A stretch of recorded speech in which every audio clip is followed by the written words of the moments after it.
All right, everyone. Welcome to the Live Well this Thursday night, July 3rd, the day before Independence Day here at FNGO. Got a great show in store for you guys. Hey, going to have a lot of fun. You guys have been asking us over and over and over again to talk about jigs. So we're going to deliver tonight. We're going to talk about jigs. And, of course, anything you guys want to talk about, we'll cover as well. So we got my buddy. You guys know him, blast in the past, Ryan Sheffield, in the house right there. And he's ready to talk about it. He's tired, though. We got to make sure we got to keep him alive and well. But if his conversation has been like what we've been talking about before, you guys, before the show, you guys are going to learn something. And, of course, guys, special clap, everything. To my right, Father Time is back in the house right there. There we go. It's been a while. I got my wingman back, and I feel comfortable now. I told you, it just was different. You know, the looks you gave me and everything when I say something off. I've been practicing at home. Have you been practicing? Ready for you. You ready? Good. Yes, sir. Good. And, of course, we got Tim back there. Mr. Tim, you got to work tomorrow? Tomorrow night. Tomorrow night? Yeah, I'm good. Yeah, I bet you're good. I'm sure you're looking forward to it. It's going to be exciting. Going to be exciting. So, anyway, let's go ahead and take care of our sponsors out there. Again, we want to thank Groove Fishing for coming on board. You guys are going to hear a lot about them in the next few weeks, redefining what the tackle box is all about. So you guys be paying attention to that. And then, of course, we got our buddies, Trent Palmer and the gang over at Sonar Pro, 770-530-4505, the official sonar installer of the Live Well off Highway 369. Take your boat to where the pros take theirs. So we appreciate those guys. And then Lip Sticker Fishing. I got a little bit of announcement. A lot of you guys can buy some of his baits on his website, where we're going to bring him here to fish North Georgia. So that's going to be taking place next week. But anyway, call or text him 678-459-8419, Kevin at lipstickerfishing.com, patreon.com/lipstickerfishing if you want his weekly on the water live tutorial and fishing reports. But a lot of you guys love the stuff, those certain colors that he makes. And so I'm really excited that we're going to be able to bring him on. And then, of course, now we got the best rod sleeve on the market. That's Evolve Fishing. You can check them out here at Fish North Georgia. Go to evolvefishing.com. They float. They got all the little safety features. Best thing about it is the hooks do not stay hooked in to the material. And we've tested that out. Ryan can attest to that. We remember when we beat the daylights of that one downstairs in the basement. We stuck that rod. I actually went and watched that video the other day. Did you watch it? Yeah. We're just beating the daylights out of it. You took that rod in there, that beat up rod, and you was like whanging up against. Hey, that's the way you do things. And of course, hey, all the money we spend on expensive plugs and everything like that, you need a good plug knocker, and the Money Saver Lure Retriever is the best on the market. Got them here at Fish North Georgia. These things go through the water like just a super tiny torpedo, and the design is perfect. So they will actually hit your bait and not the log that it's stuck on. So you definitely want to check those out. And if you're on Lake Allatoona and you want to fish with the legend, Mr. Bill Payne, Bill Payne's Guide Service, 706-280-2305. Lake Allatoona, seasonal smallmouth trips, and he does electronic trips as well. And he's just the sweetest person you're ever going to fish with. So we appreciate him being part of the Live Well. And if you're on Lake Lanier, and I think he does some on Lake Hartwell a little bit now and then, the kid, Brooks Anderson Fishing. First of all, go check out his YouTube, Brooks Anderson Fishing on YouTube. Very good tutorial videos and all that. Book a trip with him, especially if you got a younger angler. He is absolutely fantastic with the younger generation, especially those wanting to get their start going into high school and college fishing. Brooks is the right guy. Lake Lanier spotted bass, why they're where they're at, and how to catch them. So we appreciate Brooks. And then, of course, in the crowd tonight behind us, they brought us barbecue. These people are so good. They fed us real good. Fish is a Hope. Just a little shout out to you guys back there. Their mission, to glorify God, be servants of his word, and to bring those in need to peace and hope that only he can bring. This ministry, those bass tournaments for people in need. You need to go to Facebook and check them out and follow them on Facebook so you can see the events that they got posted coming up. If you want to reach out and talk to them, you can message them there or email them, fishershopeministry@gmail.com. And then, of course, we got Rob Robleski. If you guys watched the lunch break today, he was on with me. Big League Charters out of Knoxville, Tennessee. You're not going to get to book a trip with him this week because he's up in New York for the NPFL on the St. Lawrence. He's up there practicing, but he does Tellico, Fort Loudon, Watts Bar, and Chickamauga. You can get in touch with him at 239-877-6479. Always a fun time. You can also reach out to him at www.robrobleski.com. And again, guys, if you have a company and you want to get your company in front of some of the most loyal viewers out there, you can advertise right here. You can email me, Danny at fngo.com, and allow us to create a package or something that will help your company grow. Because I'm telling you, the people that watch this show, hey, they're some of the best out there, and they really are supportive of the channel, and they're very supportive of the companies that are involved with us. So thanks to all you guys out there. Now, summertime. Normally, let's go ahead. Let's hit the comments. What's up, everybody? Dave Raleigh, Eddie Hudson, Mike Geiger, Cam H, Big Bait John, Jonah's out there. Steve Sturgeon from Illinois. Man, it's always good to see you here every single time. Nutsky, glad Mr. Kevin is back. Finally get to watch it live. Well, I hadn't seen your name in a while, so I'm glad you're here with us. Steve Billington Fishing, name I'm starting to see a lot more. Appreciate you there, Anthony Hampton. Doc Holliday, buddy, this is the episode you have been asking for. And John Oliver says, hello to the FNGO family. Welcome back, Kevin and Ryan. So, forgot Turner Tire, didn't you? Shit. Yes, I did. We've already started. Turner Tire, 706-253-3339. Brock will forgive me. Tim, why didn't you yell at me? I don't know. It's all the barbecue and everything I ate I before. was still savoring the barbecue. Yeah. And that mac and cheese is off the chain. Let me tell you. Yeah, so like what. I got a full belly. It's good stuff. Cold beer. We're going to talk fishing, and I flew right past Turner Tire. And one other thing, Yeah. Tony said something about fireworks or something up at the lake. Fireworks up at the lake. Is that what we were supposed to say? That was for us. He don't want everybody in the state showing up at his house. Yeah, but they can go to the lake and watch the fireworks, not from here. I didn't invite them to the house. I just said there's fireworks at the lake. Anyway, folks, back to the show, and I'm going to keep doing what I'm supposed to be doing back here. Hey, everybody show up at Tony Watkins' place right there. All right, so Danny, did you get my message on Messenger? No, Neil. I've been busy the last few hours, so if you sent it, I absolutely did not see it. Andy Miller, the first F&G episode I seen was with the big man. I've been hooked ever since. Glad Kevin is back. He's a staple. In F&GO tradition, you have to get him vapor locked tonight. Listen, he's still sore from his surgery. We don't want to hurt him. We don't want to hurt him. So I got to be very, very good today. Good. You good? I'm good. Miss Terry might get on to me. She might do that. She might. But I'm good. Alex looks way different back there than on the board tonight. Yeah, you get to see him, all them guys back there. And we're also on TikTok Live tonight. So we're doing our best with that. It's probably a little bit different camera angle. Derek Spicer, I lost 2 jigs today. Dave Raleigh lost a couple of chatterbaits last week, one to a daggum turtle. And Josh Thomas, how long they've been live? I haven't been off work to catch one of these live. There you go. It's been a hot minute, right? That we've been doing these live? Or how long have we been on? We've been on about 9 minutes. 70 episodes at least. It's 70-something episodes. So Been doing this for 3 years, really, though. 3 years or A little something like over that. 3 years, yeah. So we're going to talk about jigs, okay? You guys have been asking for it. You want to talk about jigs. But in the comment section, questions tonight for Ryan, for Tim, for Kevin, for anybody. We even got Farmer back here on standby. He's the real jig fisher. The real jig fisher. Yeah. Yeah. So I want you guys to ask some questions, and let's talk about some techniques that are a little bit different other than just taking a 3/8 ounce jig and chunking it up there on a rock and slow dragging it back, because that's the easy thing. So definitely want you guys, if you got questions like that, to really, let's get into some of the gray areas and something a little bit different. Ron Bond II is checking in. Christopher Henry's in the house tonight too. With Kevin back, y'all know the question of the week tonight is going to be a 3-part answer. Is it? No, one answer. But tough. Tough one.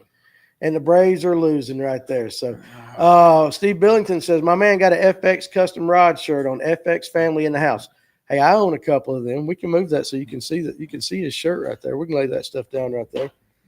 So There's is it that true shirt. that Bob is not with FX anymore? I really have no I heard that idea.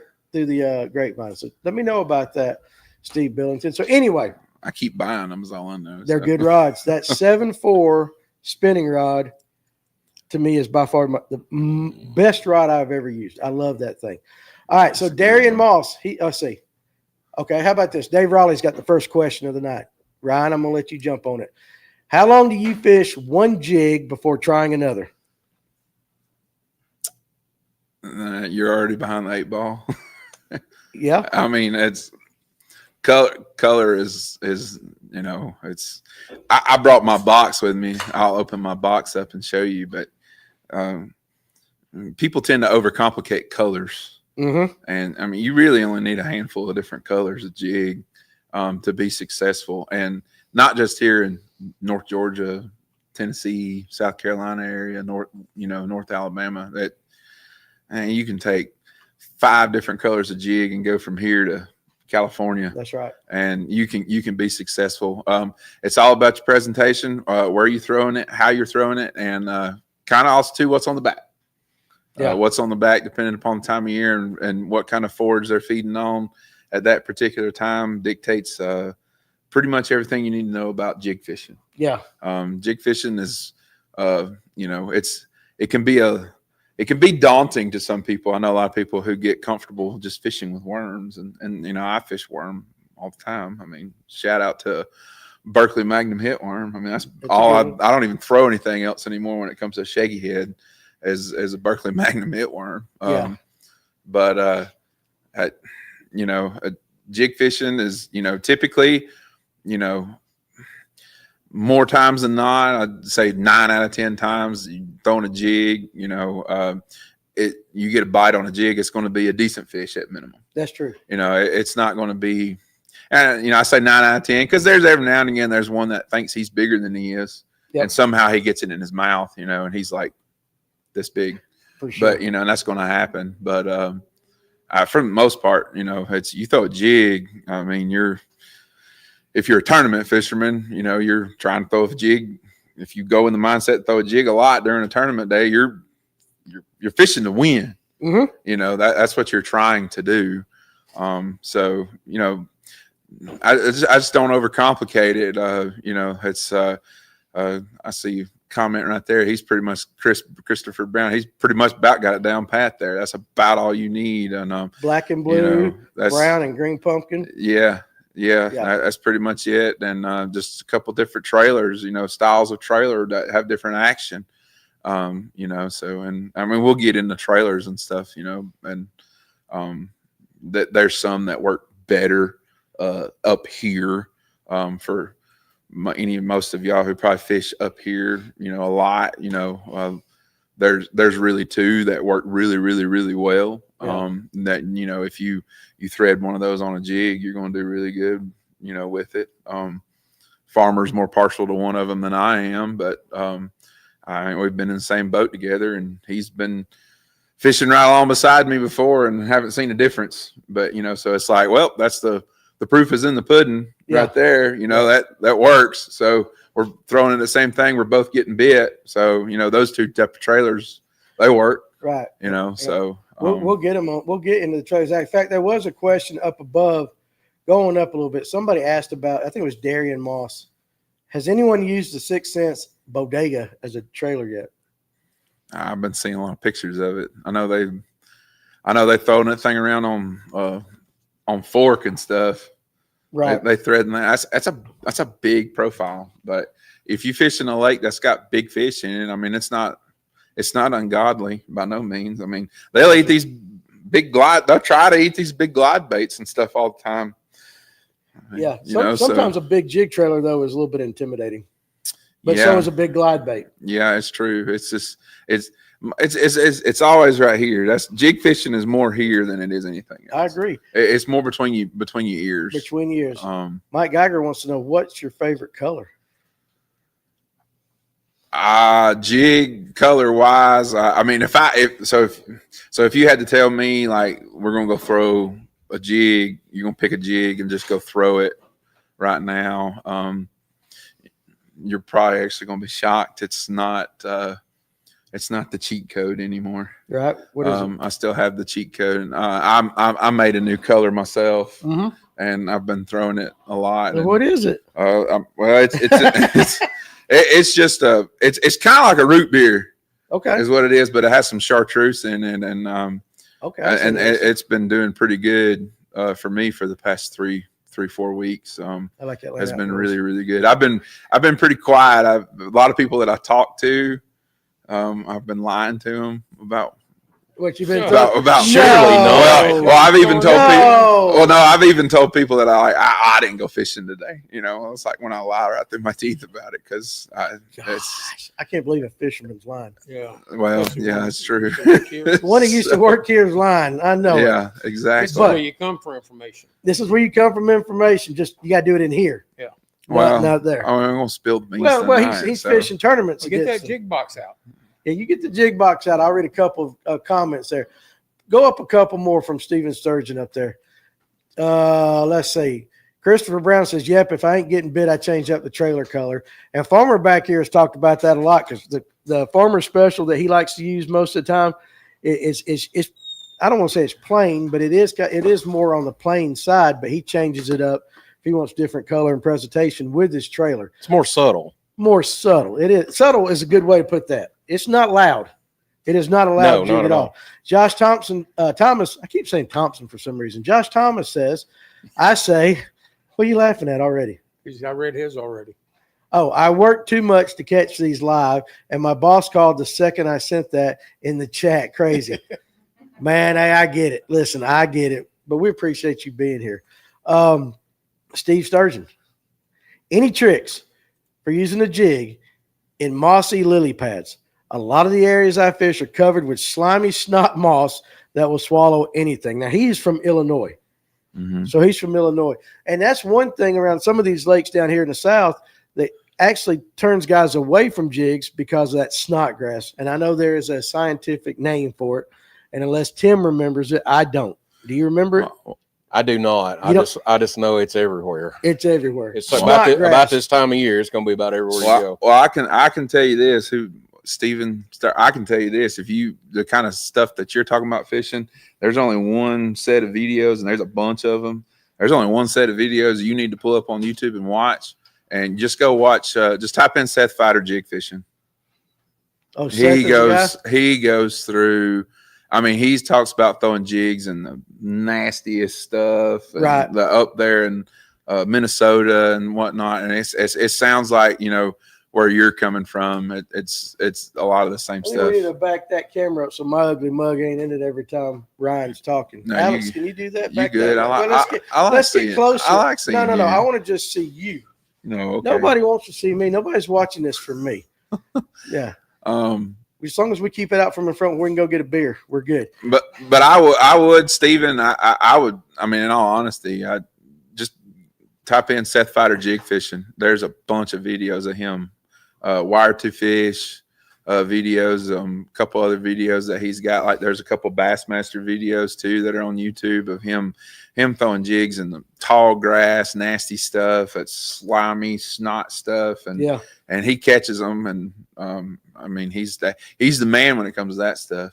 Fighter is. That's pretty much how he made his name for himself, was throwing a jig up there. I get it. He threw a jig. Most of us just start doing a drop shot. If I'm being honest with you, I'm not comfortable throwing a jig in snot grass. No. What do you do, Tim? Because you fish over there in the crap over there on Weiss and the Coosa and all that stuff. Snodgrass, I usually change up to a drop shot. To a drop shot? Yeah, because I mean, if you get caught up in bad, I mean, it just ruins. You got to get a toothbrush and scrub your jig off on the side of the boat before you throw it back in there. No, I get it. All right, Father Time, you. I'd go with a heavy duty drop shot. Throw in a big creature bait or something. You put the creature bait on the drop shot, but you still would go to a drop shot. I'd go to heavy duty, yeah. Okay, well, 15, 20 pound test. we're all sissies. What do you do? I You go to a drop shot? I'd reach for a bug. And then if I had to fish snodgrass type stuff, pretty much really just say I'm just gonna throw frog. I'm not really gonna. I get you. Yeah. Show us that jig you got in your hand right now. So this is one that I've been throwing a lot. Kind of started testing it out about a year or two ago, and I've kind of held it under my hat. But it's just like a root beer color, but it's got some chartreuse on it on the bottom. But Got a little bit of green flake. but it's very simple. It's a very simple light jig. It's a very simple green color. I know it's got, like I said, I got some chartreuse on the bottom of it, but that's pretty much it for like what I've been throwing a lot. Used to be, I would have said, the what do y'all call it now? The cheat code. We still call it the chef special too. So it's Well, whatever, depending on chef that. special, cheat code. Chef special. Well, I want to be accurate for people who might Well, want it's to order okay. some. Cheat code. Of course, there's that one. You know, that one. I made that jig. Good Lord, a long time ago. 10 years ago. Yeah. And I mean, it's just a green pumpkin purple jig, but you know, just done a little bit different. You know, a little bit different purple in it. Just got a little highlight. It's been good. It's been good to me. And then you know, that's kind of for this time of the year. I have a couple other set ones for other times of the year, but like I said, I was saying earlier, talking about simplicity. That's it. 1, 2, 3, 4, 5, 6, 7, 8 different colors. Yeah, a lot. How many of those are a variation of green pumpkin? Four of those are specialty color, like for specialty, like times of the year for me. Right. You know, so you're pretty basic. Yeah, and it's just on the back. Outside of swim jigs, there's a few chatterbaits in here, but I don't throw a chatterbait a ton, so I just keep them together. And I pretty much only throw 2 colors of swim jig. I don't ever change it up. I've never seen any reason to throw anything. I don't get caught up in the black and blues and the green pumpkin type swim jigs and stuff too much because I haven't really personally seen where it makes a difference. More shad related. Yeah, we'll talk about swim jigs a little bit more later. Sure. You know. Let's see. What weight? Okay, now bottom line out there. Let's go one right above him. On a football jig, does a tungsten and lead head make a different noise, and what do you use? I make my own. So it's just lead. I pour them in my basement. Yeah. You know, everybody talks about it all the time. I mean, there's something a little special about that little spotty. The Picasso little Stephen spotty. Bardet, the Picasso. Yeah, Anthony Hampton. Yeah, all you guys. We must throw the Picasso little spotty. That's a Yeah. damn good It is a jig, good so jig. I'm telling you. It is a They good turned jig. me on to it. And in terms of football jig, I don't really throw a football jig a ton. I just don't. I like the versatility of an archy head. Because you like to skip too. Well, I can go skip it underneath something, skip under a dock, skip it under a tree.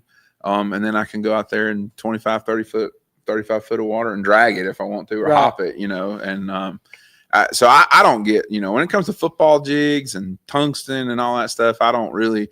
The biggest thing I can tell you from personal thing has always been my mantra for jig fishing. If you want to get serious about jig fishing, you need to drop some money on a rod and a reel. Yeah, that's more important. That's probably one of the most. If you learn anything from my small little pond of knowledge that I'm going to share, you know, it's spend money on a rod. It's spend money on a rod and reel. Get a good high quality reel that you can cast it all day. It'll cast far. You know, you can skip it, pitch it, whatever you need to do with the situation that you're in. And then an extremely sensitive rod. Okay. What's your setup? What are you throwing? Yeah, what are you throwing? I'm just throwing a 7.3 medium heavy, extra fast FX Extreme Angler. Yep. Rod.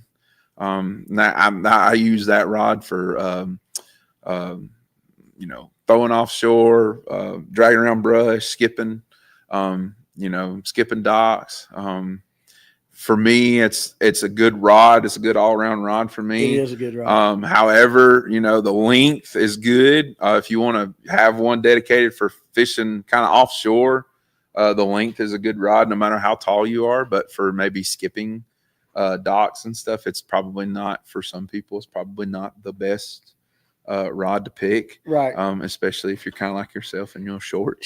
You know? Well, because you're 6'9". Yeah, I mean, listen, you ain't never been on a boat with him? No, I didn't know that. This joker throws sidearm everything. You don't know how many times I've been on the back of the boat and he's skipping, he's coming sidearm. I can't cast left hand. And that thing comes right by my face. Yeah, cleans your glasses off. Oh, it's scary. Now he's never hit me. But it's scary. Make short rods though, Danny. I know my distance. FX makes a 6'3". They don't make a short rod. Yeah, a short rod. They make a little short rod. No, but I skip. Everybody knows with a wacky worm weightless, I cannot skip a jig to save my life. And if I do actually get one to go do, it's right inside somebody's pontoon. hitting a boat float or something like that. And it's just, how many times you heard me like wake up the entire neighborhood? Several times. Or hit him right in the back, which we've done that. Hit me in the back. Rip stickers off my cowling. I did. Like first night tournament we fished. I was boat casting, and electric only. Them motors don't sit so high. And it's like, bam! You need power poles. That'll stop that. Well, I did it twice, and finally looked over at the second time. He goes, them are expensive, right? I said, yes. Yeah, yes. Cowlings aren't exactly. And I believe I broke my rod that night too. Yeah, I think you did break the tip on, but you've broke 3 rods with me. So, I know I break a rod every time we go. Let's see. There was another question. Okay, what weight do you usually stick to? Nutski wants to know. 95% of the time, 3/8. Yes, 100% of the time. 3/8. 3/8 is versatile. You can do a lot with 3/8. You can change. I'll put it to you like this: there's a lot of people get tore up over 1/2 ounce jigs and stuff. Oh, I'm going to be fishing 20 plus feet. And they talk about throwing 1/2 ounce jigs with the dreaded technology. That's forward facing for you guys that don't know. If you throw a 3/8 ounce jig straight out in front of the boat and line it right up with your beam on your forward facing sonar in like 25 foot of water, it takes about 5 seconds to reach the bottom. I mean, it's not that critical of a deal. But what line are you throwing it on? Mainly 17. Yeah. 17 is kind of my bread and butter. I will go down to like 12, depending upon how tough it gets. Yeah. But I don't like 12. If you ever get to fish with me, if anybody ever does, and Farmer knows, if I get a jig bite, do not reach for the net. I don't got time for that. He boat flipping. It's coming in a boat. He's boat flipping. So like I'm kind of, when it comes to 12, but I'll still boat flip them. I've broke some off, popped some off. Yeah. I've never done what Farmer did to us in a tournament one time, but that's okay. No, what did you do? Let's tell everybody. No, well, Farmer caught one. Well, Farmer caught one. It was going to be number 5 that morning or that afternoon or whatever it was. And I'm like, do you need help? And he's like, no, I got it. And he boat flips it and he skis the damn thing across the back deck of the boat and it comes off. It goes right off the other side. And it goes right off the other side. And all I'm doing is turning around just looking at him like, that's if you needed help. It's been a tough fight that day. It was a pretty tough. That was a pretty tough one. Couldn't catch a fish to save your life, and then you catch one and you throw the damn thing off the other side of the boat. Oh no, that was the bad run. That was hopes and prayers, and we saw all the hopes and prayers wash away in about 15 minutes. So I understand. Hey, we had about 19, 20 pounds bite in about 20 minutes and on top water, and we didn't put none of them in the boat. Oh, so y'all basically had sucked it up all day. Yeah, right? Yeah. We pulled out a jig and we put 5 in the boat, but it was like 12 pounds probably. But so you didn't execute, right? Now, whose fault is it? Yours or Farmer's? I want to know. I'll take the blame for it that day because I was the boat captain. How many did Farmer miss? Because Farmer missed excuse my French. 30 minutes into that run. See, we ran from Bolden Mill and ran all the way up to Chattahoochee Armside. So it was like 20-something minute run nearly. And we get up there and Farmer gets the first bite and he whiffs. And I'm like, damn, let him eat it. And he wouldn't leave. He kept jerking. And we were throwing a buzz bait. It was September. And he kept getting bit. I kept missing him too, but they would get his, and he would set the hook, and he'd get about 4 or 5 turns on them, they come off, and I'm like, and I finally look at his buzz bait. Finally, I turn around and look, and I'm like, "You asshole!" I'm like you, and he's like, "What?" And I'm like, "You ain't got a trailer hook." You didn't have a trailer hook? That is and he was, and they were getting his and going down with it, and he was setting the hook, and then they were coming off, and I was like, "If you had a trailer hook, Yeah, it's easier to make fun. I was of like, Farmer never when he's mind. sitting I was over like, there and he forget got a it. mic. Yeah. Yeah, Forget- we can make fun. Let me get up. He won't even look at the camera now. I got it on him. Farmer's He's like, looking at the no. camera. You know what he's doing right there? He's plotting his revenge. Yeah. Look at him grin. And it won't be against Ryan. It's going to be against me for letting Ryan tell the story. So I know how this is going to go. Luckily, I love him, and he's a teddy bear. I mean, me and Farmer fish together a fair amount, and we've got some stories. Oh, I mean, we all do. We all do. Tracy Coker, right there in the middle. Pull that comment up. There we go. Chartreuse in water looks white to a fish. So I think any chartreuse, either in a skirt or a dip trailer, catches more fish. At least it works for me. And I agree with you. It just gives them something. And it's kind of a different shade of white, Tim. We looked at that video that one time. It's kind Chartreuse almost glows. It almost kind of a It's glowing white. Neon, maybe. Neon, Yeah. a good word for it. I guess just bright. The UV lights. Hell, I don't know Yeah, like that. much brighter. Let's see. We answered Christopher Henry's question pretty much. He was talking about the setup and everything. So go ahead and scroll on down. Let's see. And guys, What's a zero gravity jig? what is a zero gravity jig? I asked you. Well, hell, Lipsticker throws it. I ain't got a clue. What's a zero gravity jig? I don't know, something he's probably come up with. Yeah, he probably invented it. Yeah. he I always does. tell everybody, Kevin is like the smartest country boy kind of person I've ever seen in my life. Kevin, let us know what that is. Billington says the drop shot is the Honda Civic of the bass fishing world. I mean, He ain't wrong, he's not wrong. but a Honda Civic cranks every time. It's consistent. It gets you from point A to point B. So I get that. That's actually, and we knew Anthony Hampton was going to say little spotty is the bomb, capital BOMB. We knew that was coming. Oh, yeah. Now, right above him, Nutsky. I swear to God, I love these names. Man, I love swim jigs. I don't really throw any other jig. You can do it all with a swim jig, in my opinion. I do know somebody that likes to do certain things with swim jigs. Nobody's name being mentioned. Do you throw a swim jig? And if so, how do you throw it? Yeah, I throw a swim jig. I've been throwing one a lot more the past couple of years than I used to throw one. I don't get too complicated with it. I just I throw it around structure. I use it to cover water for the most part too. You doing the Alabama shake? No, not really. I haven't really seen where the Alabama shake really. Well, that fish wouldn't have bit if I hadn't been sitting here. It's a pain in the ass to shake your rod while you're reeling it. Yeah, I Feel it haven't. at the end of the day. You do feel it at the end of the day. I'm not coordinated enough to do that. My biggest thing with the swim jig is action on trailer. If you're throwing a swim jig, it's hard to beat a Z crawl. Like a Z crawl on a swim jig. Yeah, I mean it paddles along as you swim. I mean, I throw mine. The biggest thing with me with a swim jig where I get more of my bites, and even on linear where some people think it's clear all over the place in the summertime.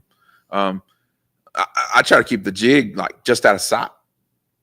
Just down like you do your spinner baits. Yeah. I mean, you just keep it just the same way. I'm just keeping the jig just barely out of sight where I can barely even see it. And I don't really. If you keep it high, you're fishing around grass, you have to keep it high, because it'll get hung down in the grass. But if you're just throwing around some structure or throwing it down the bank, I'll keep it just outside in the water column. Right. It allows you to not swing too fast. Because seeing that fish come up and bowl all over a swim jig, you knee jerk reaction. Oh yeah, I know what I do. Swing, and if you keep it out of sight, you about almost thump. You feel a thump when they get it, almost, and instead of seeing the fish actually get it. And if you do that, you'll get a hook in the fish. But you mentioned your Z crawl. Yeah, you got it horizontal, not vertical. No, I don't really throw it vertical. No, I just throw it. I just thread it on there straight, and I only throw one color too. Here I go with my one color. Go ahead, tell us.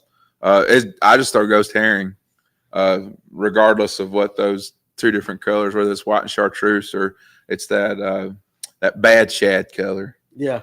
I just throw that ghost herring. Right. The reason why is especially on the chartreuse and white one. This one it's not a very loud chartreuse. You'll notice that too, probably, maybe. Very subtle. It's a very subtle chartreuse. This one's been banged around and thrown, but it's not as loud of a chartreuse. I know it's kind of hard to see because of the light, but I promise it's not that hot. It's really not that hot of chartreuse. Oh, hold on a second. But my girlfriend's on right now. uh-oh. Terry Thornton. Hey, good looking guys, and especially you, Danny. Missed you all. I don't see that. No, hell yeah, that's what she I don't meant. see That that. is code for hey, Danny. Oh, is that what that is? That's code. She said you're gonna kick your ass if you don't take care of me tonight. I'll take care of you and her. Okay.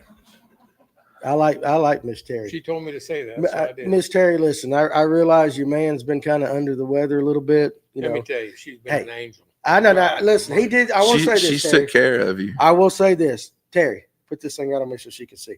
He came in. We talked about the 200 whatever screws he's got in his back and all that. But he honestly, and I actually thought you was going to tear up when he was telling me. I actually thought you were going to tear up. He has told me how good of a job you took care of him, and he wouldn't have been able to do this without you. All right, and I know exactly because right here beside me, he's trying not to tear up right now. You are absolutely an angel. Absolutely, Bless her heart. You're an angel because first of all, you put up with him when he's healthy, but you did your job as a spouse and as a life partner to this man. And so, from me personally, because this man's my friend right here, thank you very much. Hell, I'm about to cry too. You got to quit that. You got a good wife, and you really did outpunch your coverage. I don't know how you got her. I do. Yeah, you got a damn good wife.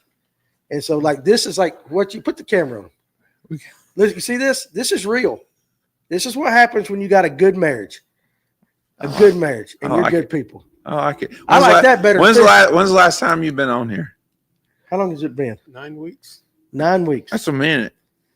And listen, guys, if you don't know Kevin, I know on this show he comes across as this sweet old man right here, but he's probably one damn ornery old crodger when he can't get up and move and do the things that he wants to do. Because I know him in here. Because you guys know how he is when he believes in something. I can't imagine having to take care of your ass. And I saw your little video where you said you hated the doctor. You showed me that already and everything like that. He was still coming out from under the stuff. But Terry, we love you here at Fish North Georgia, and we want, you know what? Thank you for being a part of our family, and thank you for taking care of Father Time. Yes, ma'am. Thank you. 100%. Thank you, buddy. Now, absolutely. Now, listen, if you can't handle her, though, I'm here to help. I'll keep that in mind. Keep that in mind. I just keep it in mind. The back of my mind. Back. But thank you, Terry. We love you. We love you. And I love you, too. I know you do. I told love you. guys. Listen, All of you. it's different when you ain't here. I had a lot of people reach out. Tony reached out. Everybody. Yeah, because you're like a father figure over here. A better looking father figure than I'm used to, but you're like a father figure. So anyway, looking good, Gents Bait Cave Custom said. Guys, listen, if we missed any questions with that, hey, put them down there again. We'll keep coming back. Let's just start with Messick since he's right there. Do you trim anything on your jig? Yes. Yeah, I trim skirt. I don't mess with weed guard. Are you still doing the same basic thing? That drives me up the damn wall. It does. I know you hated that. Anybody, you trim your weed guard. Say what you want to say like that. Yeah, it's special. Then you get guys that want to put it in a V and put it in this and spread it out. I know people that cut the weed guard down, and I know there's going to be some comments pop up. It's our show. It's okay. I'm gonna tell you what. You know, I see something else too. You cut a weed guard down immediately. As soon as you cut the weed guard down, you've already limited 50% of what the weed guard meant to do. Yep. Yeah. But looking at his, I see something he does that a lot of people need to do. What is that? There's no plastics on his jigs. No, yeah. When he stores them, yeah, you don't ever. You can see him on TV, or if you're watching videos, they're storing them with the damn plastic. Yeah, don't ever. Yeah, that's a big thing. And tell somebody why you wouldn't do that. Jigs get expensive. Jigs can be a pretty expensive investment. You know, we'll just take farmer's favorite bait in the whole wide world, put on the back of a jig. We'll just take Gary Yamamoto trailer, twin tail. It is good, dude. I like them. But see the thing, and Farmer will tell you too. I know he will. He'll back me up on this. Farmer, you take it off after you're done, don't you? Why? Rust the snot out of it. It will absolutely. If you lay that thing down and then you go work 4 or 5 days that week, and you go, I'm gonna go fishing Saturday or Sunday, and you pick that jig up, and then the first one bites, and you swing, and oh man, a little sucker bit my tails off, and you slide that tail off, though that shank is rusted. already because they put so much whatever the heck that I don't know if I saw y'all's episode a couple weeks ago where y'all talking about Yamamoto. I learned something that night. I didn't know it was like glass or whatever it was in there. It's like sand. Yeah, sand or whatever you're talking about. Yeah, I watched that. Well, but whatever it does, whatever it is, if you throw Super Salt Plus Zoom, if you throw Gary Yamamoto's, if you throw, does it weaken the integrity of the hook? Yeah, you get a rusty hook. Yeah, I'm not talking about just. If I get a rusty hook, that thing turns to a practice jig. Because when I'm practicing, I don't care. I got a bite. And if I decide to set the hook and it breaks, it is what it is. I'm not in a tournament. Plus, it'll rust other jigs within that box. And it will. Yeah, I got you. Other thing too, you do with your jig box too is you see all those blue liners. Yeah. I even have some that are just in here. There's one right here. They're just laying in here. These are those little flambeau zero rust things. I just put them in there at the bottom. Supposed to help prevent rust. These little things right here too. You can buy these on Amazon. These little wise dries. I never seen them before until I come here and worked. And I bought my own little pack. It's like $300 in a pack for like $9. Yeah. and you just stick them in there. Silica gel. Right? Yeah, just get them out of your wife's shoebox. Yeah. Oh, yeah. But put them in there. These things will wick up any moisture. You fish in the rain or anything like that, and you open up jig box, and it'll wick up some of the moisture, and it'll preserve your jigs. If you go through every single one of these jigs, there's not a rusty hook to be seen. Okay. But so don't ever when you cut a jig off, take the plastic or take a piece of plastic off and throw it in the bottom of the boat, throw it in the trash can, whatever it may be. Go up for a second. Brazalo is watching us tonight, right there. July, we throw wee whackers. I love the names of his stuff. Appreciate you joining us tonight. Them wee whackers where it's at. They are. Now, Tillian and Steve Billington both have a very similar question. So I'm going to read Steve's. Now, he said, does anybody use braid? In July, I throw this. Oh, you still throwing a double buzz? I don't throw anything else. Yeah, and I'll be honest, he got me on a double buzz too. In July, I throw this. That's a 60 thousandths wire frame with a 60 thousandths wire, 60 thousandth main frame. Yeah, you can't bend that thing. No, it's pretty. And when these mean ass spots on Lake Lanier and Chattooga and stuff and Hartwell wasn't there when they get it. Are you saying it ain't getting? You can bend it right. You can bend it right back and go. Boom, that thing right back out there. I got you. Now, that's what I throw. I don't throw anything else. They both. He's got a great buzz bait. He does. They both are. These two questions. So Tillen wants to know: do you use a braid to leader for jig fishing? And then Steve Billington's is basically, how do you feel about straight braid for a jig? I use 17-pound fluoro, but I've been thinking about braid because I use that for everything else. So what about braid? And if braid is okay, do you ever use it with a fluoro leader? No. You're just straight fluoro. The only time the only thing that I ever throw braid to a fluoro leader is like shaky heads, wacky worms, Nikos, risers, the little 007 risers. I don't throw a leader. I don't throw a leader on jig. You can call it hillbilly, Appalachian, whatever you want to. The only thing that I want between me and that jig is my knot. Yeah. I don't want anything else. One knot. Huh? One knot. One knot. Yeah, and one knot. You set the hook hard. So yeah. He crosses their eyes. Yeah, I cross their eyes. So, I mean, me personally, I want my San Diego Jam knot. I got it. And that's it. I don't want anything else. You see Tiffany's thing right there? Yeah. Can I say that? Can I mention that? If you want to, look, we'll just bust it out right here. So anyway, here in a few weeks, I couldn't talk them into doing it on the show, but I'm gonna marry Tim and Tiffany. They're gonna wed the knot. I tried to get them to do it here on the show, but then I was joking around and said I'd do it in a thong. How about that? That's because your mouth gets you in more trouble. My mouth does get me in more trouble than what is, but I tried to talk them into doing it on the show. I remember when I used to sit over there where Tim used to sit, or Tim sits, and throw my 2 cents in everywhere. I can't tell you how many times I roll my eyes. Things that I would say. Things Danny say. It's like what happens in the basement stays in the basement. So you're doing it in the phone? I will. When is it, Tim? The 27th. Okay. Favorite July Jig. 27th. It's a Favorite Sunday. Jig He's for going to get top married. water. I'll let you know. You're welcome to attend. Thank you. Yeah, we'll figure out where, but are we going to go with the thong?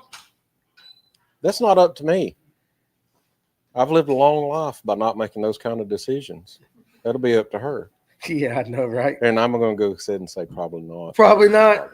Okay. Well, we tried. We tried right there. But anyway, they're getting married, so congratulations to that. Matt O. Fishing. I like this question. Favorite jig for topwater? Throw swim jig, put it on 811 gear ratio reel, and burn the piss Burn the hell out of it. like a Seville. Yeah. Yeah, 100%. Yeah. Let's see. Ain't nothing like slamming 5/0 worth of tetanus into a fish on tournament day. That's funny. 5/0 worth of tetanus. That's funny. Or the hook breaking and coming back at Mock Jesus to your co-angler. That's exactly right. Whatever floats your boat. Now, Matt, let's see. Okay, Cam wants to know. And listen, guys, we can't answer any of your other questions fishing related to. So even though we're talking about jigs, if you got other questions like Cam does right here, we can answer them as well. Do y'all run straight braid on a buzz bait? I did the other day. Sometimes, but I don't do it often.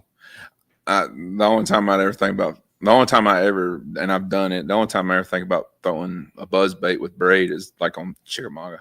Yeah. You got trash. Because I'll throw a buzz bait through a grass mat. You will. Yeah, I know. Yeah. So, I mean. Gunnersville would be another one kind of But for the most part, yeah, exactly. Because you need it to slice through the grass. Mm-hmm. But I don't throw any like on Lanier or, wherever. I throw 17-pound P-line. P-line. He does. And that's it. Steve Billington says, I never use a leader. Matt O says, cast OG braid to mono. That'll help you cast a lot better. I absolutely understand that. Yeah. Messick said, y'all brought me some luck out here in Greenwood. Just caught a 3/8 spot on a green pumpkin jig rage crawl trailer. Yeah. Congratulations. That's how it works, guys. He's on the water right now, taking what he heard and caught a fish. We have had a successful show. That's what it's all about right there. Steve Billington. So he never uses a leader. He is just using braid with the jig. No. He just said so. Fluorocarbon. Yeah, fluorocarbon, because we're actually a little bit behind in the comments and all that. Jeffrey, in the basement with a thong sounds like a winner. No, Tiffany, we really ain't gonna do that. Nope, not happening. Not happening. Are you actually wearing butt floss? Not right now. Dang, people getting. Right now, I ain't got nothing on. Yeah. There's nothing between me and Ryan but a little bit of denim. You got to be comfortable out there, guys. And I really haven't honestly understood the thong thing too. I mean, like if I get like just something in between my teeth that bugs me, I can't imagine a piece of rope going up my crack. Right. You got that one question. Can we KP? show us how to tie the San Diego Yeah, because that's jam Ken knot? sitting over there. Man. He has some tough questions. We'll try to. I'll tell you what we can do. I want to see that too. The San Diego Jam? I'll tell you what we can try to do though. We can make a video of it sometime here, like, and you can post it or something. Yeah, we can do that. We can do that. So, Brandon Coleman. because we'd have to open a pack of line, and we don't want to do that. That's not a problem. I got one right over there. Yeah, there's some on the desk. Oh no! Tips on that won't. I'm gonna tell you what. Do not attempt the San Diego Jam knot. You cannot really tie it with light line, and when I say light line, I'm talking 15 or less. Oh, really? There's some 20 sitting on the I was desk. going to say we got 20 over here. Try one. And it needs to be mono. Ain't no good. I got you. Mono. That's the only knot that I tie on fluorocarbon. Yeah, we got the that. San Diego Jam. Let's see. Tips on flipping docks with jigs. First of all, know how to flip.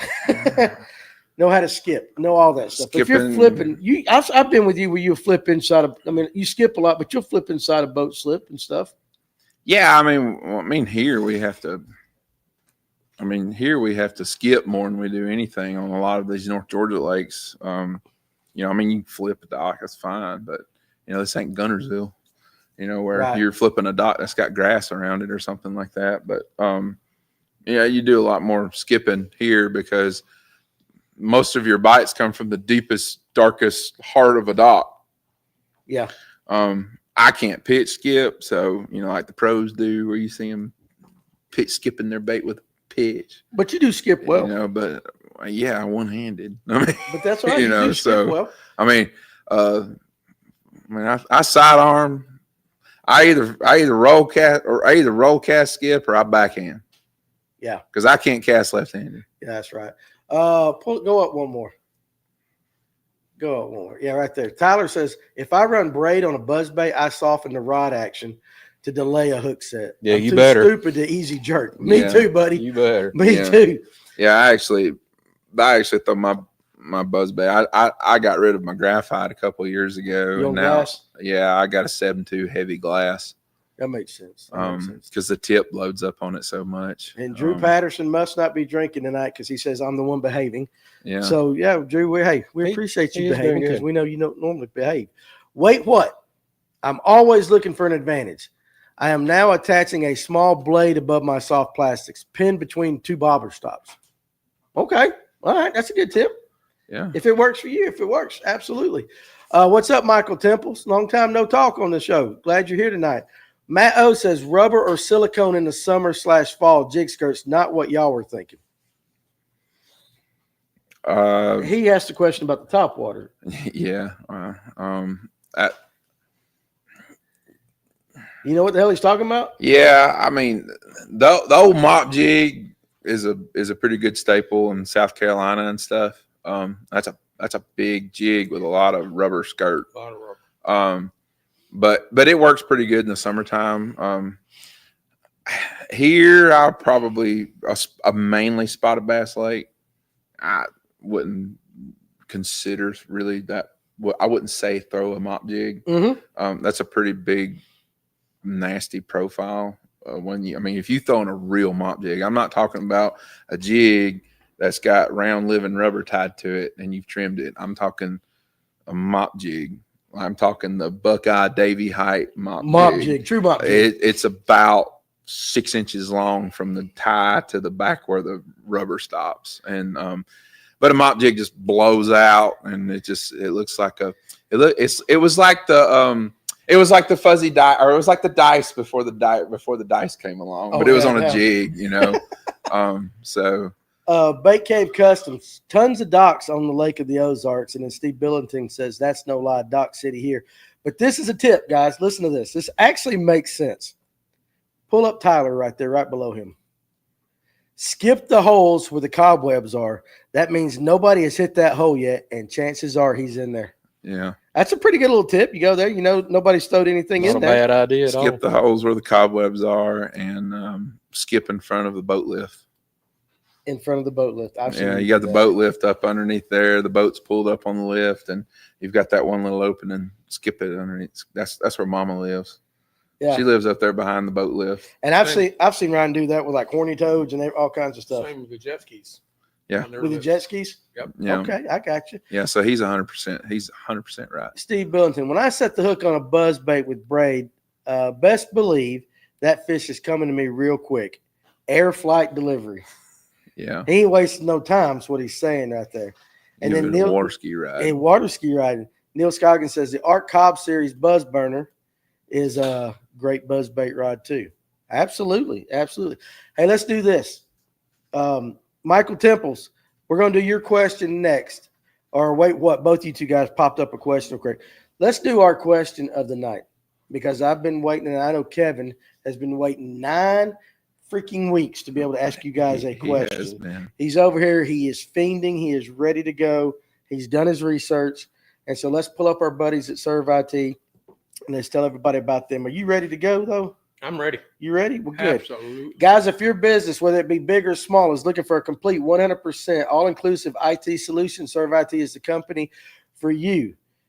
Customer service oriented with a process that's second to none, American-based, and they will absolutely take care of all your needs. Whether it is a problem, they'll stick on it till it's finished, or you need somebody to come in and take over your existing IT services. Serve IT is the company that can do it for you, and we appreciate them sponsoring the question of the night. Now, how many answers? 1 answer. Okay, so you guys that can't mess this up, nothing's more irritating, and that's not irritating. Funny. We could say funny that you guys, if we have 3 answers, somebody's going to put 1 every single time. So tonight it's going to be easy for you. 1 answer, and you're going to read it twice. I tell you what, whoever wins this, I'm going to give some of these jigs out here on the table. I'll send them to you. Sound good since we're talking about jigs? We'll do that. Are you ready? I'm ready. All right, boss, let's go. Okay, according to this current elite angler, he professes to have made the elites by fishing only 3 lures. I'll read it again. According to this current elite angler, he professes to have made the elites by fishing only 3 lures. So you got to know who this angler is. He says he made it on 3 lures. Only on 3 lures. You know what you would do? You'd be good at doing my voicemail. I'll repeat it again. If you want to leave a message, please. He's not going to return the call. He's not going to return the call. You might as well text me. Yeah, you might as well text me. So when you guys see the answer right there. Well, we got one already. Who is it? It looks like it's Tyler Hoopa. Kyle Patrick was the answer? Kyle Patrick was the answer. Damn, Kevin, that's kind of a letdown. I know it. I am a little disappointed myself. Listen, that was like 1, 2, 3. How'd you get that, Kyle? The 4th guy answered your question. How'd you get that? Because I had to watch videos to find that one. Listen, So I don't know. AI'd. I don't know. But I'm like, listen. I'm waiting to see what he says. We went from I'm not being. giving you any damn jigs until you answer my question. How did, yeah. Kyle, He said, you've been hell given yeah. a direct He said, order There he is. There to he is. divulge where you got your His intel from, YouTube sir. channel. Yeah, So is that what you got it? That's where I got So it. he had watched the same videos. Good for you, man. But listen, Kevin, I'm disappointed. I am too. I mean, It's a hell of a lot better than them questions I've been watching for 9 weeks. I don't know that it is. It is. No, horseshit. They got that in 4th guy got that. In about what, Tim? That was one answer. Tim. You've had Tim, 12 seconds? I come over here fully expecting something that's like, what is the square root of the weight of a 1991 Well, Ranger last time I did that 361V with a 175 Mercury EFI with Daiwa gold rods and Shimano reels and 27.7 gallons of gas With the divided east by wind? yeah. What is the overall weight?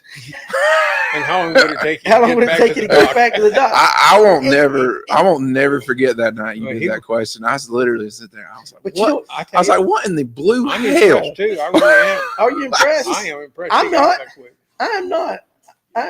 I love you, Kevin. What? Do what now? What lures did he use? Okay, yeah. Yeah. What lures did he use then? I don't know. Hell, it You don't obviously matter. didn't watch When the I video. saw that, deep when I enough. heard him say that, I wrote it down real quick. You didn't watch the video. For deep those of you enough. that are watching on TikTok, normally it takes a PhD in something to actually get the My answers. God, he's inspired me for next week. You though. better be. And listen, you better be coming for it next week because that was way too easy. Yes, my wife. I sit on the damn. Well, now I'm in her recliner, so she's a little irritated about that Oh, you took a recliner? for the past 9 weeks. Oh well. You know what? I'm gonna give you a break. So I'm gonna give you a break because just like coming back from the disabled list on baseball. I'm just impressed. So y'all be prepared next Thursday night. It's going to and be there's not like, going to be one down. what is the square root of 16, and then take that number and Okay, so Tyler said though he actually has an answer. the jig? Power? Jig, power shot, and wacky rig, I believe. there you go. See, I'm trying to tell you guys, wacky rig will get you to the elites. When I watched him, he had the wacky rig. But I didn't finish the whole thing because I was trying to write it down. His jig is a See, greenfish he's- round rubber he's- jig. He's getting deep into it now. Tyler, I Listen. need your help right Hey, next week's question, buddy. He's trying. He's coming to prove his point. Tyler is. He is, but now Yeah. listen, But he got it. Nobody else came up with listen, no, they didn't, but somebody put Randy Blockett. it. Yeah. I thought he threw every lure known to man. No, as long as it was no. mega bass. No. I'm a damn dork. Sorry, guys. That's Tyler's own words, not mine. So, hey, listen, I like it. Jerry Conkright says, dang, I'm an hour late. Well, we're glad you're here. I know you guys in Kentucky are a little bit behind the 8 ball, but that's okay. That's okay. But listen, you better bring something next week. Okay? I brought 4 damn subs tonight. You did bring food. All right, so, yeah, Okay, it's come good on, now. back. You Give me did a good. break. You brought food. He brought food. Boar's Head subs. Boar's Head subs from Publix, and then Fishes of Hope. They brought us barbecue and macaroni and cheese. Farmer brought beer. I'm telling you guys, listen, you got to come to listen. Oh, so Farmer's wife, It really is. It's natural light. So really, honestly, it's water. It is what it is, but that's pretty good. They did get it quick. They did. I am I'm surprised. thoroughly impressed. You are impressed? I am. Okay, there you go. Because I wouldn't have got that answer. Now let's scroll back up. Questions, comments, concerns. Questions, comments, concerns. You're reading inside the That's beer what can. it says on the beer Okay, can. so go on down. Go back down. Steve Billington says best question yet. Best question yet. Yeah, because it was easy. It was easy. All right, so wait, what? I know you had a question or somebody had a question. Go ahead and type it again. We'll start off. Michael It was right here. Okay, pull up, wait, what? And then we'll get to Temples has got 2 questions. All right, so this one. Anybody making homemade fuzzies? I'm taking a needle and pulling silicone strands through my 10-inch worms. Me and Tim. Yeah, y'all make little bitty dice things. Yep. There are guys now doing it on big worms, though. Yeah. Yeah, they're doing it. They're doing it on I'm doing everything. everything. In fact, I'm figuring everything that's a now. penance in hell too. You'll be given little bitty chunks of rubber and a needle, and that's what you do. So behave. It's a You pain don't in the want ass, that ain't at the end of your life. It is, but now you see those little rubber things on everything. Oh God, they're everywhere. They'll be sticking out of a daggum whopper plopper before long. They will. So Temple's first question. When you pull up to a side of a dock, how do you know what side to start on? Depends on time of day dictates it a lot for me. I want to fish. I'll start kind of wherever the most shade is, because I'm trying to get a more aggressive fish to bite. And then after that, if there's a deep, dark hole in the dock, somewhere back in there, even if it's on the sunny side, I'll do it. There's instances where sometimes the sunny side on the dock works better than the shady side. Mm-hmm. I've seen it. It's like, why in the hell are they biting on that side? They'll come out and come get it if you throw it beside a dock. The biggest thing with the dock is if like if there's any structure, is there brush piles or anything around that dock? Line yourself up to where you can drag it through the brush most effectively. Gotcha. To get yourself a bite. There's I can tell you this, like springtime, like early spring, February, March, late February, March. The first thing that I'm going to is the walkway. Yep. I'm going straight to the walkway before I go anywhere else, because them fish are supposed to be there. Supposed to be there. We're going to air quote. Supposed to be there. They're supposed to be there. I'll go to the walkway, and then if there's any brush around it, which springtime, I'm relying heavily on basically 15 foot or less. Right. And I know some people have 15 foot's kind of deep, but on lakes like Lanier and Hartwell and stuff, 15 foot is kind of shallow brush. It is. It's kind of shallow brush. So, but I'll go to the walkways. The other thing that made me go to a walkway quicker than anything is like brim. That's right. If there's a bunch of brim up around shade line on a walkway, I'll go to the shade line, and I'll try to. What I'll do is I will skip my jig closest to the dock underneath the walkway, because sometimes they'll sit right there underneath the backside looking at those brim. Yeah. And then a jig comes in there real close and gets too close to them, and they're like, meal, so they grab it. Right. Okay, I got you. Now scroll on down to his next question. That was all the way down after. I think it was something about brush piles. It was brush piles. Keep scrolling on down. Right there. What about fishing jigs in a brush pile? And Farmer, real quick, he wants to know why their dang power keeps going out. It ain't Farmer. Transformer problems. It ain't Farmer. Transformer problems. I don't know. Transformer problems. Brush piles, like offshore brush. If I guess that's what he's meaning, is like offshore brush piles. Let's say it is. Let's just, for this conversation, let's say how we fish a jig in an offshore brush pile. I'll just line up with it basically and go through it that way. Very delicately. Delicately? Yeah. Yeah, delicately is Very another way. The one thing that I will be particular with a brush pile is if a brush pile is like, say, on a point and there's a drop off like 10 feet from the brush pile before it drops off, then I will always throw past the brush pile and bring it through the brush pile and then bring it through the drop off. And then after I get off the drop off, I'll fish it just a little bit longer and then reel it back up and make another cast. And I'll just like section it, throwing it as we go. Do you go from the front side to the back side and try it again that way? Go from deep to shallow, shallow to deep.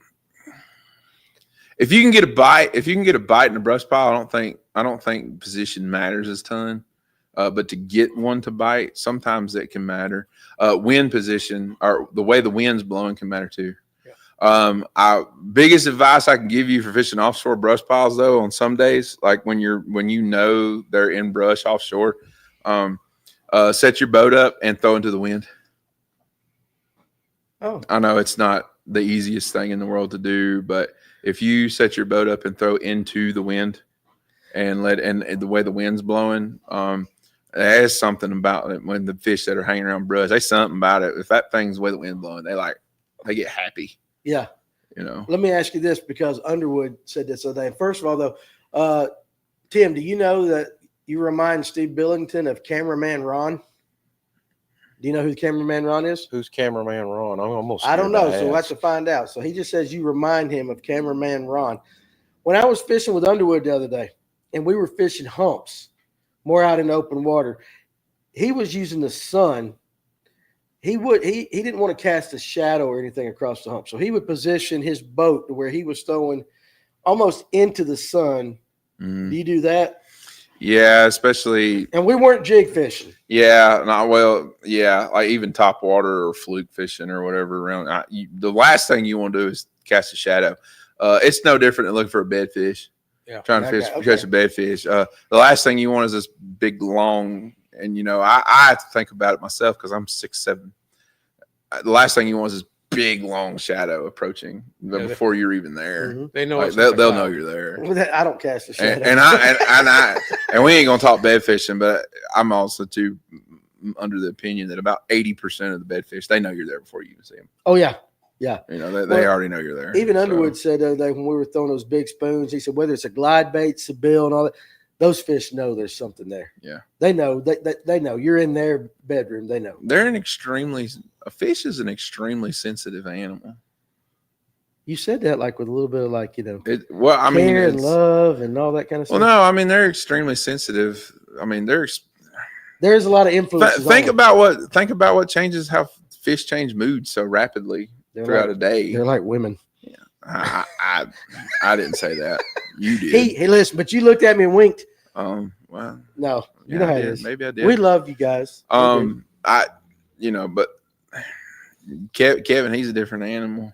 He is a different. He's a different bird. He's got a lot of different maths and equations going through his minds too. When he's out there on the water. So you know what? It's like, and don't take this the wrong way, but you, him, farmer, just good old country boys, and people from a distance are like, they just don't. You guys are smart. There's a lot of thinking goes on in what you guys do. And farmer, there's my saying to you. So we try to be. If I hurt your feelings earlier, Ken, you're just Ken. You're just Ken. We try. Suck it up, Buttercup. Are you usually hopping a jig or dragging it? Darian Moss wants to know. Actually, let me do this. Kevin. Yes. Are you usually hopping a jig or dragging it? Dragging. Okay. Tim. I drag it more than I hop it. Okay. Farmer, just give me real quick because everybody knows you like those jigs. You hopping or dragging? You're a hopper. Ryan. I do both. Okay. I drag before I do anything. You'll drag it first. What would make you turn around and hop a jig? Brush piles. You just hop it to the brush pile? Here we go again with this dreaded forward-facing sonar. It's not dreaded. I'm gonna tell you what, man. I have enjoyed the past month and a half of not using it. Have you really? I ain't even cut it. Because I remember back in the day, you hated it and you got it. Thing on. Good for you. I ain't even cut the damn thing. I don't need it right now. Yeah, the bite. I don't personally need it. Yeah. I'm happy. You're happy. I'm happy. Are you back to your power fishing? There's 4 rods. Yeah, there's 4 rods laying on my deck, and I ain't even thinking about throwing anything else. Yeah, he's been crushing them lately. So You can say it. Well, You've done well. How about that? I've done well the past 3 weeks. Okay. So it's been okay. All right. Um, Have you answered that question? You're hopping it more towards brush piles? I hop it a little bit more. Farm will stroke one. And I've been His hopping's different. We've been in the dang boat, and I'm dragging through a brush pile and like pulling it off the brush, and Farmer's over here. He's working. And then he's like, I got one. Yeah. I'm like, go ahead, bid it on fall. When he's doing it.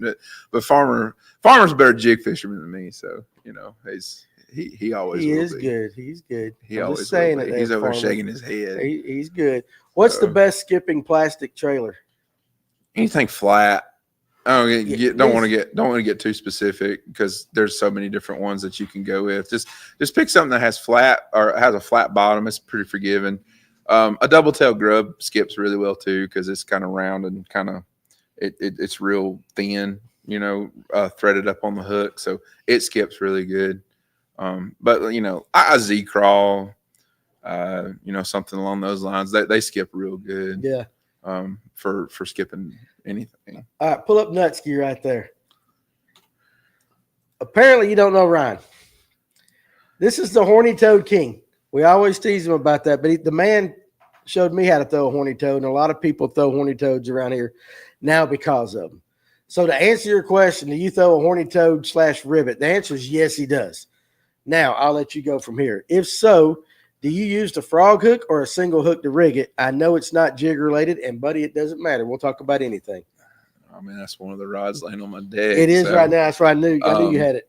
I don't throw a frog hook. The frog hook can be good. The double, like the Stanley rivet frog hook, and I think Owner makes one now too, or maybe Berkeley makes one too. I think a Fusion one. Nothing against the double take style frog hooks for toads. I don't personally throw one. I use a 4/0 VMC drop dead weight hook that's got a screw lock in it. I take the sheety screw lock off and I put an Owner screw lock on that has a center pin, and then it's a 1/16 ounce. What that does is when I'm skipping it or throwing it, the 1/16 ounce, as soon as you put tension on the toad, it immediately turns over. Yeah. If you throw a weightless hook, and even the double toed frog hooks will do it too sometimes, because I have seen that happen. You'll throw it and it'll reel back the whole way upside down. And if you get a bite, especially on something top water, anything top water, outside of something with treble hooks, your first reaction is to set the hook straight up. Well, if it's upside down, your percentage chance of getting a hook in that fish it goes way down real fast. Yeah. So that hook's the one that I use. They come with a screw lock on them, but I take the screw lock off and I buy I just put the Owner center pin ones, buy a couple packs of those, and I keep them, and I take every single one of them off, put one on so they're ready to go. And that's what I use for my horny toads. But he likes throwing them. I can tell you that. And what color are we throwing, Ryan? They ain't but 5 or 6. What color are we throwing, Ryan? No, there's a lot of colors, but what color are we throwing, Ryan? I only throw white. That's right. So Ryan throws a variety of colors as long as they're white. Yeah, he throws white, and then if white ain't working, he throws white. If white ain't working, he throws white. I buy like packs and packs and packs. I buy like in April, I buy like 25 packs I know you at do. one time. I know you do. But I mean, see, they're only good for like one fish. That's true. So, so it's like I got to buy a bunch of them. And if you throw it as much as I do, he's the horny toad kid. I'll throw it all day. Yeah, I know you will. And listen, and if you're in the boat with him, and farmers the same way too. If you're on the back of their boat, that trolling motor's on 10 and they're going, brrr, brrr. I mean, it's fast. It's combat, man. You guys are going fast. Yeah, it's power fishing 101. It is. It's cover water. But I'll say this. I've seen it. I've seen them do it. You can go in the back of a creek, and it's like 6 inches of water back there. You might have one little down stick back there, and it looks just like a little muddy mess. You're not seeing brim. You're not seeing anything back there. And he'll slip that thing right back up in there. I don't know how many times I've seen it, and all of a sudden you got a bass just appears out of nowhere. Like you're looking, you can see. Materializes. And what? Materializes out of nowhere. It comes out of nowhere. And I've seen them on you guys that fish Carter's Lake that say it's a deep lake, it's tough. I saw him catch about a 3.5 pound spot out of 18 inches of water one day right on the bank on a white horny toad. I don't really care what anybody says. That those fish that live shallow, the fish that live shallow they want to eat. You did. That's what they want. Was it not? I mean, they're not up there just playing around. Last weekend, literally, I saw one swimming down the bank, about a 3-pounder, largemouth, and I literally was like, I was on the phone with Todd, so I was like this, and he was, yo, Yankee, because that's what he is. I'm like, yeah. I'm like, hold on 1 second, and he's like, what? And I'm like, hold on, I'm about to catch a fish, and I skipped my horny toad up across his nose up to the bank, and that bass goes, boom, and it goes right up there and eats it off the bank. While you're on the and phone. I'm like, you dumbass. And I just said to I just boat flip him into the boat, But I mean, I use it as a sight fishing tool too. It takes I can catch I ain't trying to pound my chest. I can catch a lot that I see. Yeah. I can catch a lot that I see cruising down the bank. When a lot of people say, oh my God, there's a 5-pounder cruising down the bank. I'm gonna catch it. Yeah, no, I know. So, but the ones that are the best are the ones in the back of the creek where there's like, I've been on the boat with them. Why in the hell are we back here? I don't see brim. I don't see nothing. I can see down 5 foot of water. We go 2 hours. Well, you go 2 hours. You want to catch some more fish. We go 2 hours without a bite, and then all of a sudden, there's a 5-pounder out of nowhere. And and they're on that horny toad. They're aggressive. Do you throw it a lot there, No, Kevin? You don't. I'm going to start. I guess You need to. It really is a fish catching bait. And I don't know what it is about it, but they blow up on it. Or you skip it up under a dock and you get that toilet bowl. You know what I'm talking about, guys. You know what the toilet bowl is when you see something like that. And you skip it underneath the dock when one gets it. But not the horny toad. It's legit. That thing, they'll catch it. They will. They'll catch it. I know that kind of sounds like out of the ordinary, but you'll skip that thing. Right. Dude, that didn't even stop. It didn't even stop. Like it's still skipping and it's gone. So practice makes perfect though. You want to learn how to skip, you just got to practice. Yeah, that's why I just throw it at the bank. I don't throw it near docks because I'll get it lost. Christopher Henry, what trailers are you using? Are they different in the time of year? And you've got a few out here in front of us. Yes, absolutely. And then this will also hit Josh Good's question too. You throw a chunk, right? So we can take care of 2 of them at one time. So, this is kind of what I brought. I pretty much throw a 4 or 5 inch double tail grub a lot. I throw a Strike King Rage crawl. I throw one of those a bunch, especially like late August, September, October. I'll throw that Rage crawl a lot. In the spring, I pretty much throw a double tail grub. There's some days where I don't really think it actually in the spring where it actually matters like what the trailer is.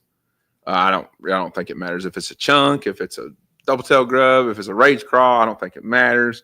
If they're up there wanting to eat a jig, they're going to eat it regardless. But I like the swimming action with a double tail grub more than anything. You can do a lot with it. You can whether you hop it, stroke it, drag it. The double tail grub always has some kind of action to it, so it's real versatile.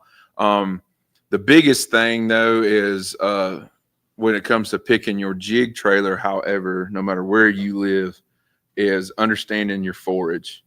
So like we'll go Lanier to Chickamauga.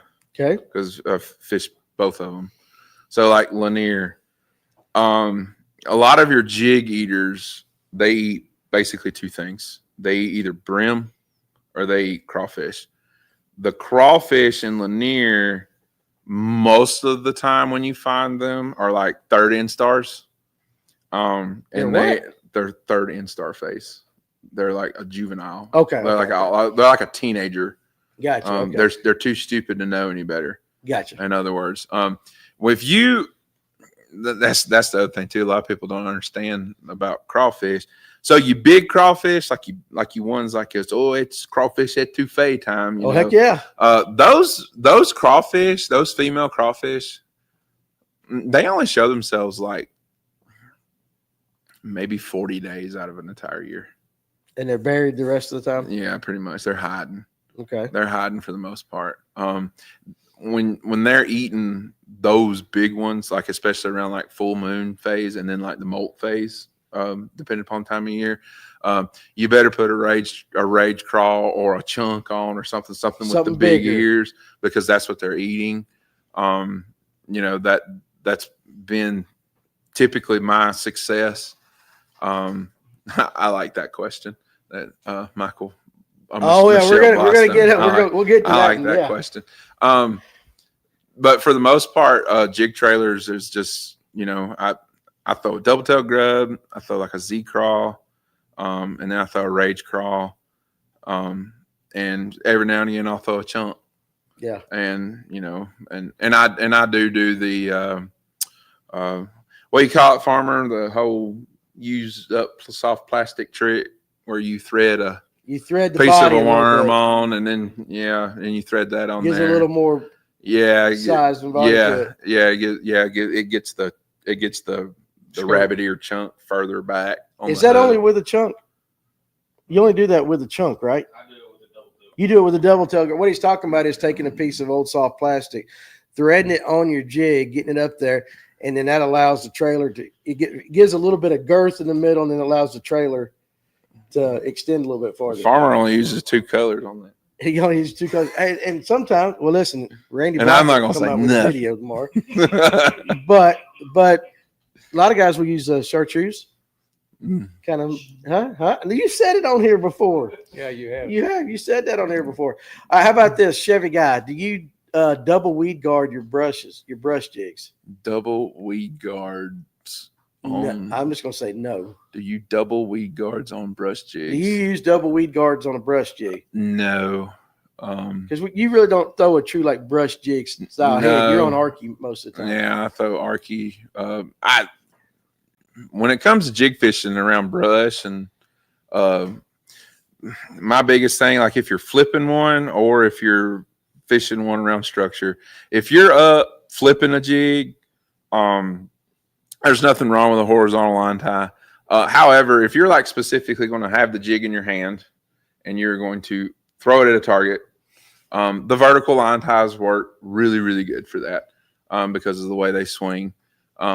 If you pull it over a limb or something like that, say you're throwing in a blowdown or something, the vertical line ties will go in, and then they will, as you pull it up, they will swing up and they will come over.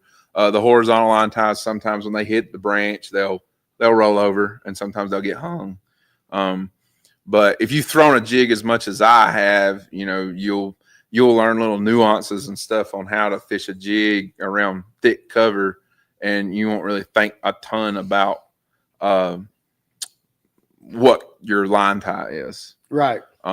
There's just number one mistake people make. This is probably when they're fishing around cover of any kind, whether it's offshore, a brush pile around a dock, a blowdown, whatever, treetop, I don't care. Number one mistake that everybody makes. Damn, I'm hung. Oh, here, I knew this was coming. Yep. That's the first thing they do. What he said, don't jerk and into it. They're going to go jerking. Yep, don't jerk into it. When you jerk, all you doing is burying it further in there. Yeah. There's a simple technique that you can do when you feel it, when you be real in tune. And this goes back to what I said earlier in the show. And a high quality rod and high quality reel helps. It helps a ton because you'll be able to know I'm on something, and I'm getting around some kind of structure, a log or brush pile or whatever, and you'll feel it, and then you'll feel that. And probably some of you guys that are listening or watching, you'll probably know exactly what I'm about to talk about. All of a sudden, you'll feel it go lock, and you're like, and you're just like, damn, it's in there. I think it is in there. and you'll kind of pull a little bit. And you just, oh yeah, it's in there. Hung. So the biggest thing to do is put the reel in your hand and then just hit the button on your reel, on your bait caster, let a little bit of line out. Let it have slack line just a little bit, 3-4 feet come off, 4-5, something around in there. And then put the butt of your rod right here up against your forearm. The FX rod that I throw has a real long handle, and it actually goes down to here to my elbow when the reel's in my hand. So you can actually, what you can do is when you're hung, the first thing you want to do is you want to get basically over the jig, not over. You want to get your rod tip over the jig, and you're going to put that butt of that rod, and you're going to gently do this. And you are going to pull. And you're keeping contact with your forearm and everything. And when you do this, what you're doing is the reason why the forearm thing doesn't do anything other than it keeps your rod straight. What you're doing is you are letting the line, where the line tie is, you are letting the rod tip pick the jig up and pull it back, its head back like this. And then all of a sudden it'll come over. Yeah. This works. And it does work. It doesn't work all the time because there's some gnarly stuff that it's just is what it is. Yeah. But you throw in there and you hope and pray I come through it, or you hope and pray the bite happens before you get into the thick stuff. But doing that it'll save you a lot of money. It'll save you some headache. It'll also, big fish that live in structure, that live around brush, trees. When you go to do this and you get that jig hung, and you go, man, I'm hung, and you start shaking it, you done spooked them. They're not going to bite in there. Yeah, they're done. Because they're so, again, going back to it, they're so in tune with their surroundings. When that brush pile starts shaking, they're like, you know what? They normally don't do that. Yeah. And so, and then they lock jaw up. And they won't bite. There are some rare instances, and Farmer can attest to this too. Kevin, you may be able to attest to it also. Tim, y'all, probably all y'all sitting here may be able to test this as well. There are some rare instances where you get hung and you pull, and then all of a sudden it comes off, and then you're like, oh, good, it come. And then you start reeling your line up, and it swims away. Swimming off. Yeah, they pop it. There is some instances where you will pull a jig out of a limb, and there's one sitting there like staring at it, and it gets away, and they're like, oh, and they grab it and they swim away. Yeah. And there are some rare instances, but a lot of the times it's especially fall and winter. If you jerk too much in the fall and winter or pull too much in that brush pile, it's done. You can forget it. You might as well go watch grass grow. Try to watch grass grow in the wintertime. Yeah. Because it ain't happening. Do you fan your weed guard at all? No. He doesn't do anything. I don't do anything to my weed guard. Nothing. And I know that's extremely unpopular. I know that's an extremely unpopular thing. The weed guard is designed for a purpose. It is designed to protect your hook from getting there. And like I said, I know people who trim them. They're like, oh, yeah, trim. There's pros who trim them. That's all fine and well. Do whatever you want. One thing you got to remember too, though, that the pros who like trim their weed guards, they also have like a box, and then they also have another box at their garage at the house that has like 100 jigs. Oh yeah. So they don't really care if they lose any, right? Because they have plenty, and then if they run low, they just make a phone call. Yeah. They get restocked really quick. And I can attest to that because we've done that here, where guys run out and they're like, I need them. But a medium grade weed guard around here is really good. You go to like Chickamauga, where you might be fishing around some grass.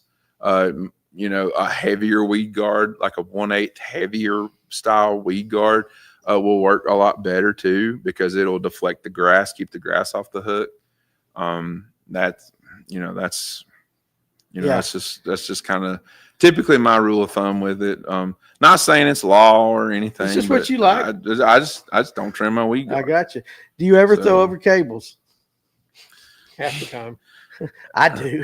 Not on purpose. This is my philosophy on throwing over cables, and I do it mainly with jigs and horny toads for the most part, because I'm throwing rope.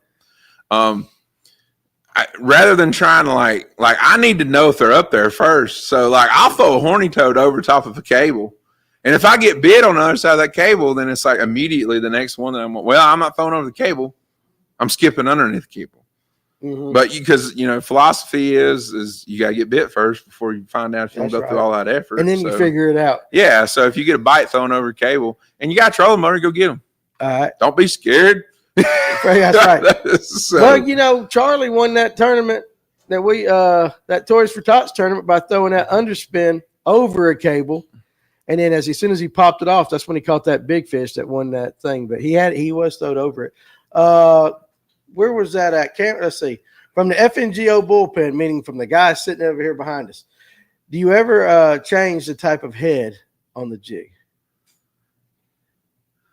You talking about like will he go from arky to a football? Is it rocker heads or anything like that? No. You're mostly arky. Every single one of them in there's either a swim jig head or a arky head. Gotcha. I don't.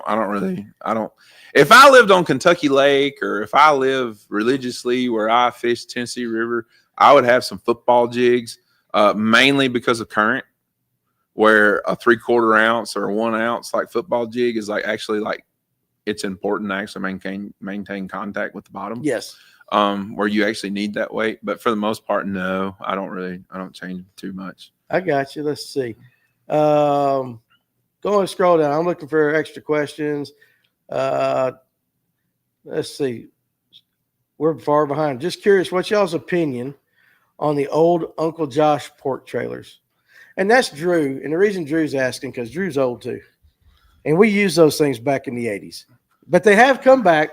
They have made a comeback here recently. Do you ever throw them? I don't throw one. I know I did back in the 80s, and I know you probably threw quite a few of them back in your day.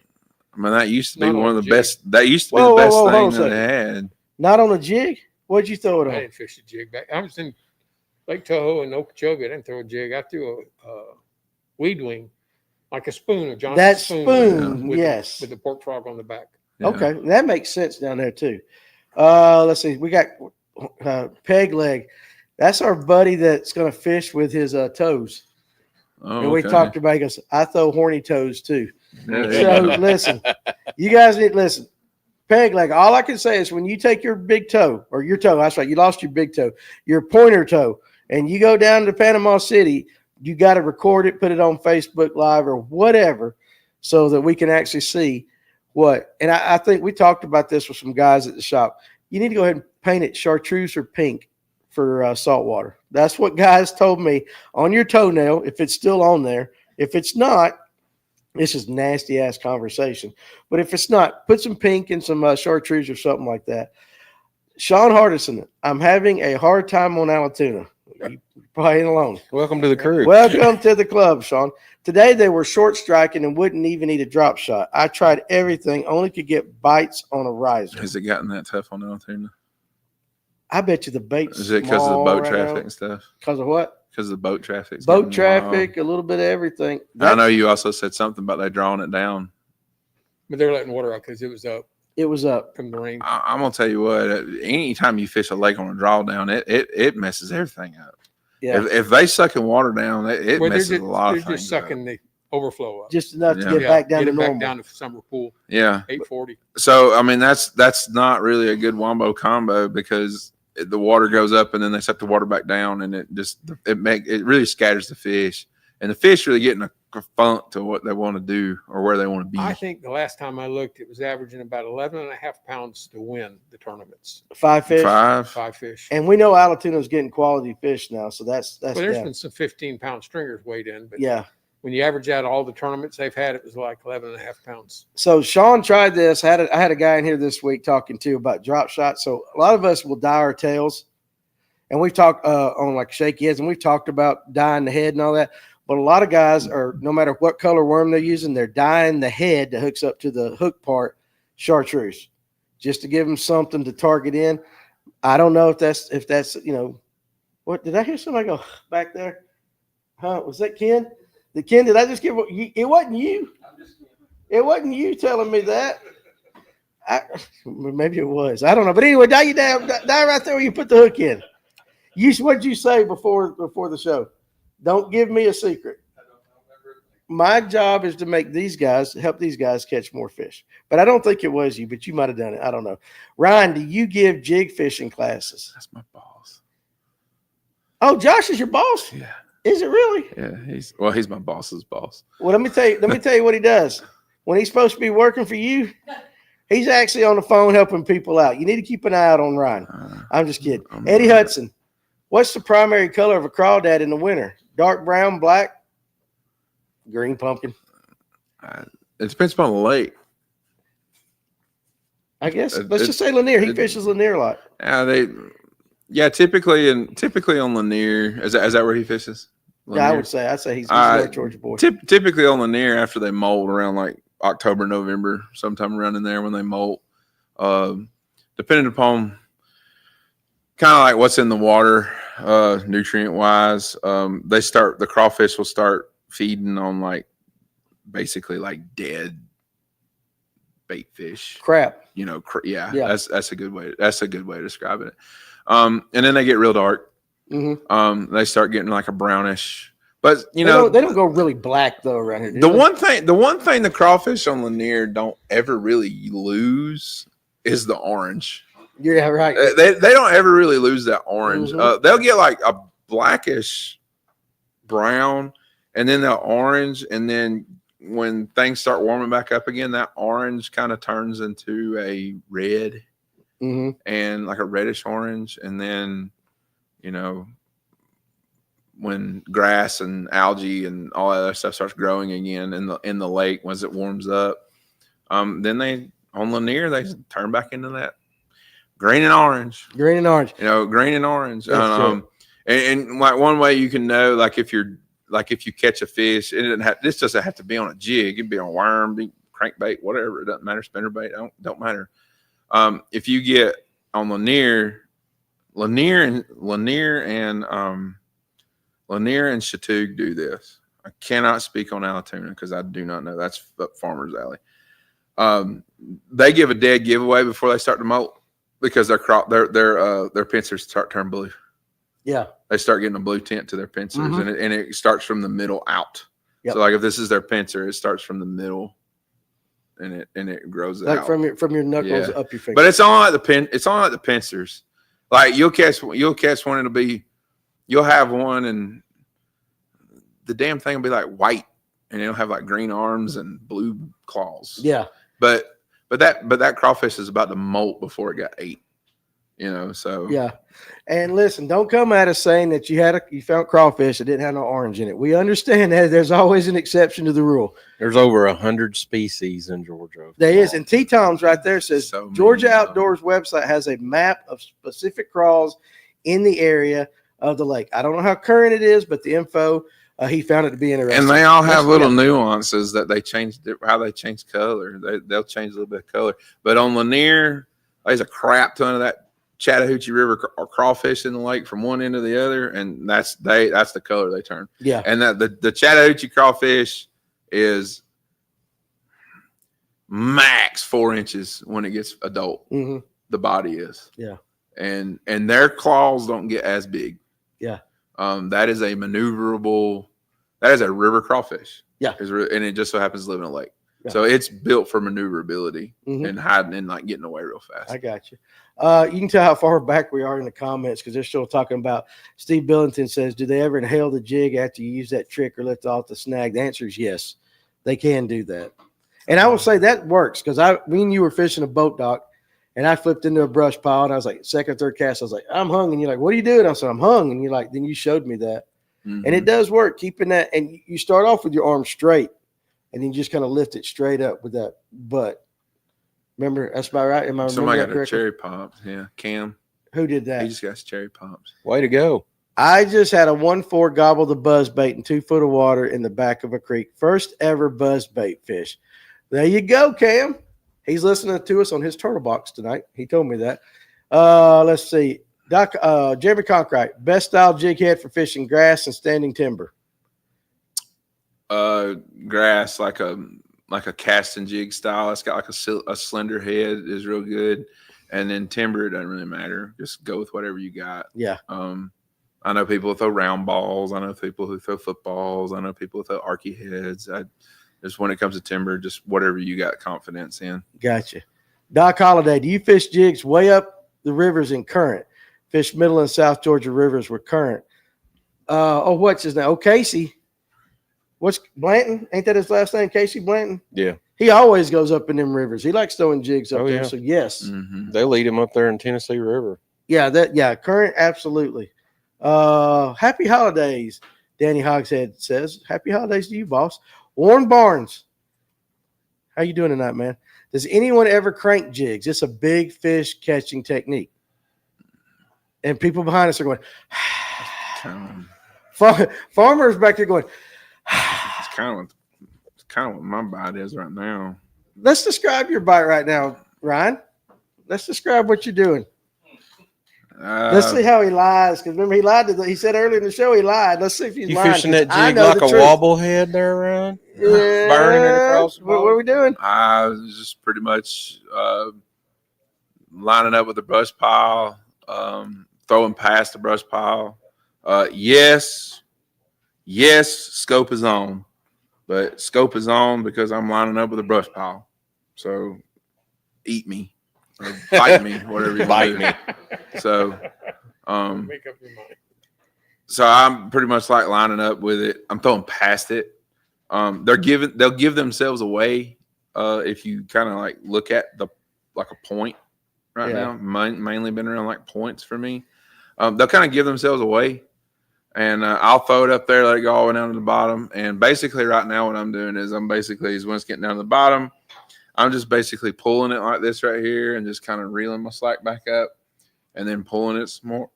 And I'm keeping it kind of moving, essentially, is what I'm doing. So kind of like your cranking technique where the jig is constantly moving a little bit.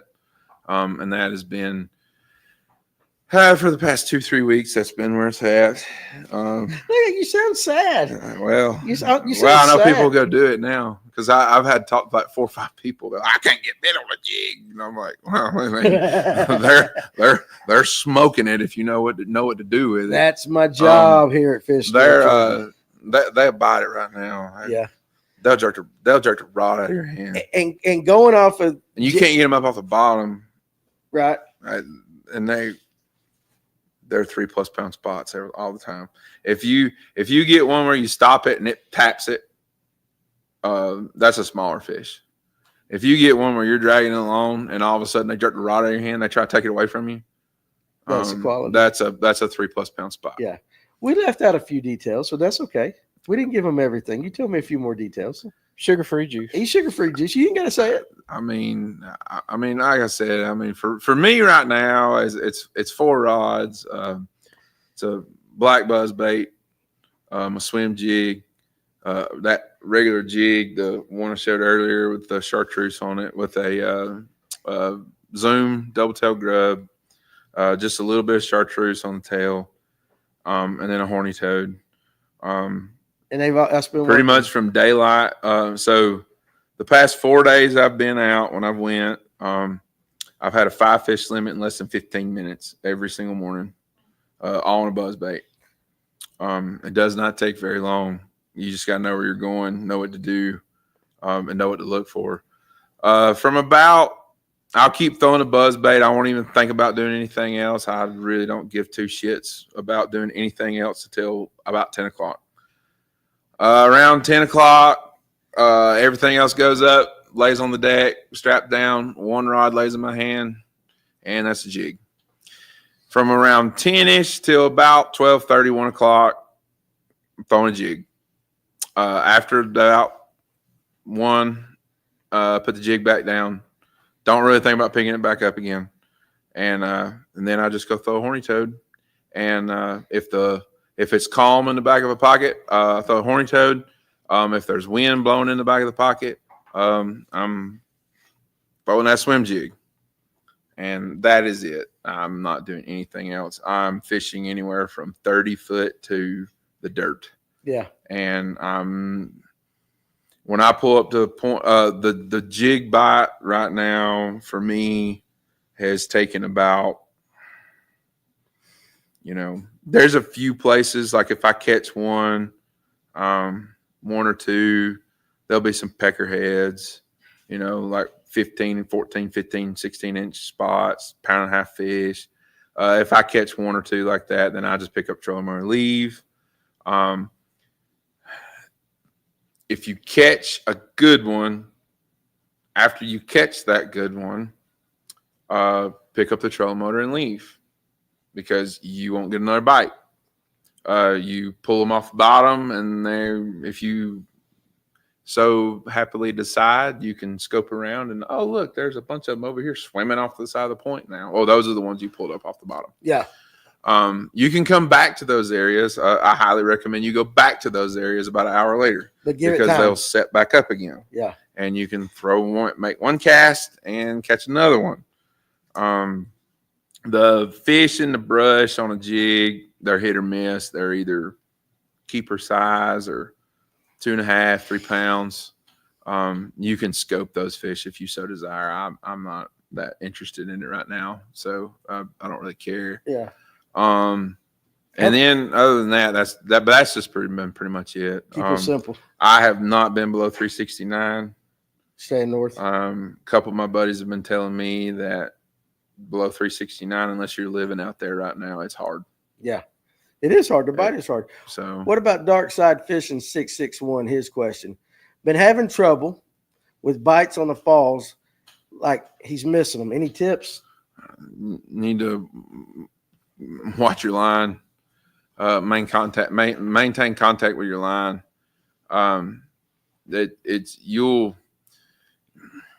The biggest checker really is, if you think you've got one, and understand your depth where you're at. So throw it. If you are in, we'll just say 20 foot, nice round number.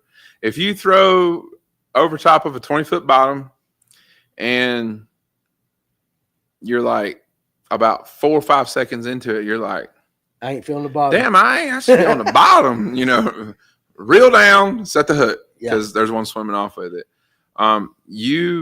But when you throw it, as soon as you hit it, I'll leave my button mashed on my bait caster, and I just feel the line and just watch your line.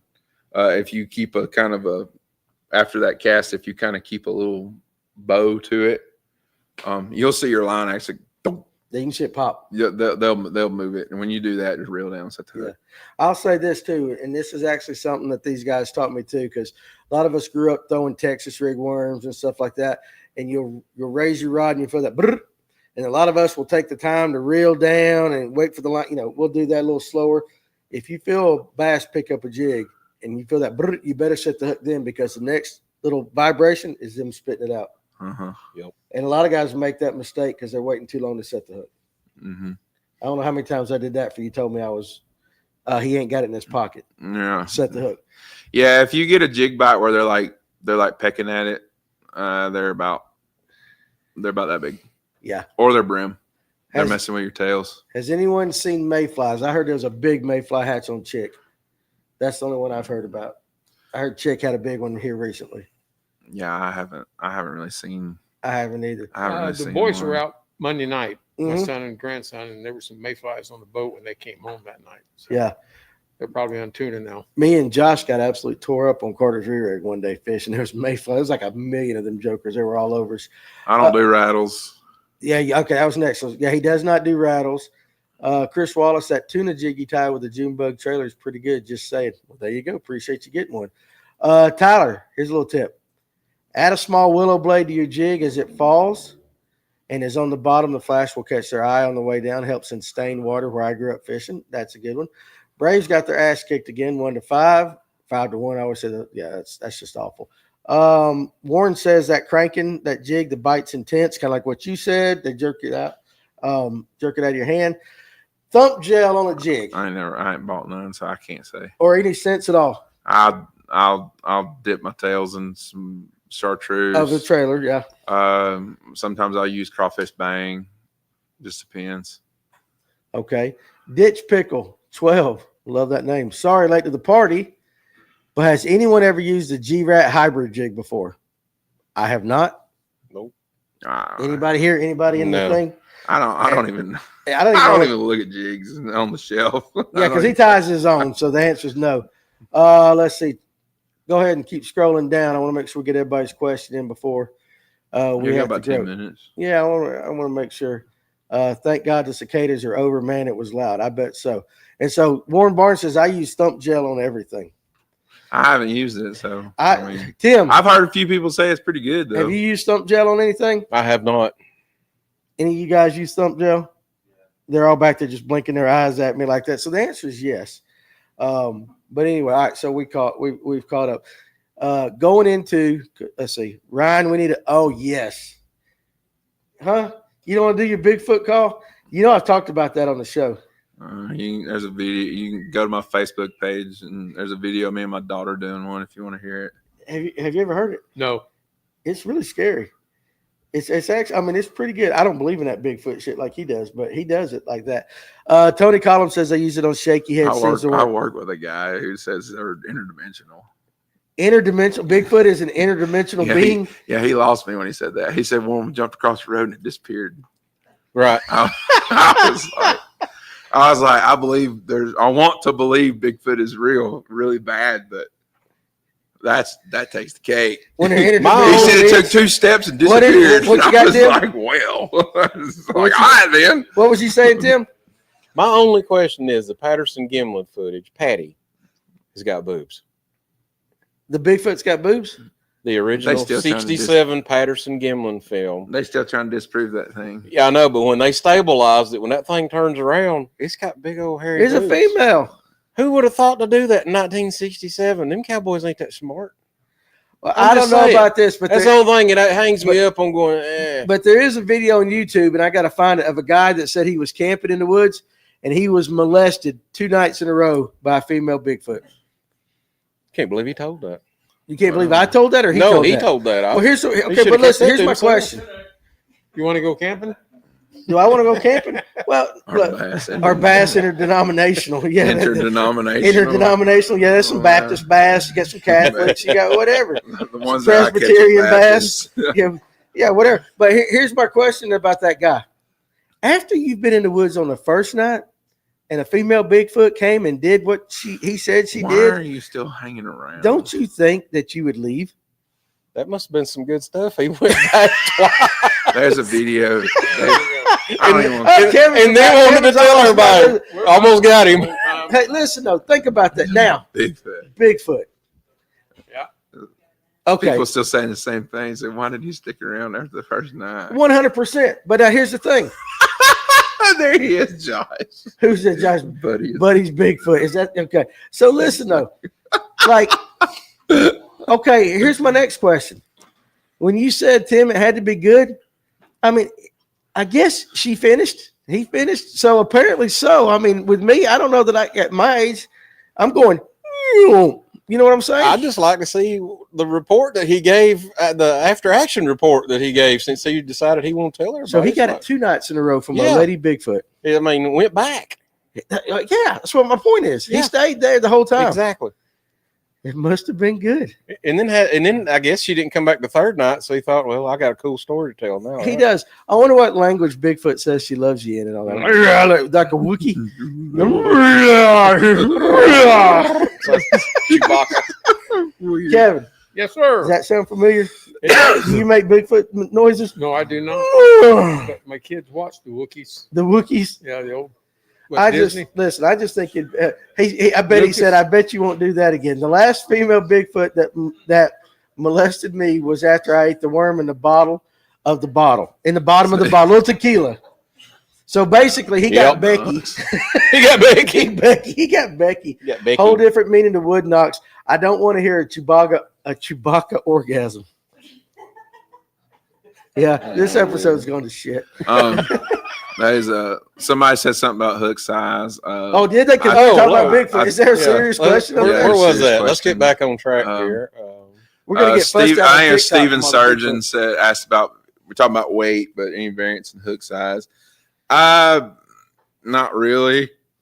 My 3/8, I put a 4/0 in it. I used to put a 5/0 on it, but I got away from that.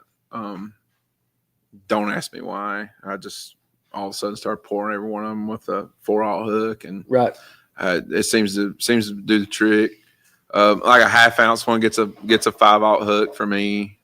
As far as like wire size on the hook, I pretty much throw a medium wire hook. I haven't really had it fail me yet. Right. Y'all extend the podcast. Yeah, so Cam luck just on continues. Alatuna just caught his second buzzbait fish. Y'all extend the podcast so the luck continues. I can tell you. No. How much I longer say you this. got, Cam? No. I say this. You're gonna jig fish, and you really want to try to have some success jig fishing, whether it be a jig or some people can't slow down, so you're gonna throw swim jig. Whatever, that's all fine. I throw them both. So you really want to have some success with it. The biggest thing is throw it. You need to have in your mind, however, that it ain't worm fishing. Mhm. We've every single one of us in this building have probably all had 20 plus wormfish days. Yeah. And if you catch like 10 plus on a jig in a day, It's a good day. it's a good day. It's a good day. It's a good day. Typically you don't get that many bites. You may get a limit worth of bites, and like a 5 fish limit worth of bites. But they're quality. But they're typically quality bites. Yeah. If you really, really, really want to really build your confidence, though, jig fishing, you need to fish in the fall and in the winter, and you need to throw it. Mm-hmm. Throw it anywhere. Throw it on rocks. Throw it on points. Throw it in timber. Throw it around docks, brush piles. Throw it in ditches. Drag it down there and drag the thing in 40, 50 foot of water. Yeah. I mean, it's not. It's when it all clicks, you'll be like, yeah, this is now officially added to my Swiss Army knife of whatever it is that you like to throw. That's right. So and the wintertime you'll be rewarded more in the wintertime, like December, especially, more so than January. January a jig lays on my deck, but I drag a worm a lot more deep, like 50 foot, 60 foot, Mm-hmm. and with a shaky head, dragging it. Yeah. But like December, late November, Right. You keep throwing it, you'll be rewarded.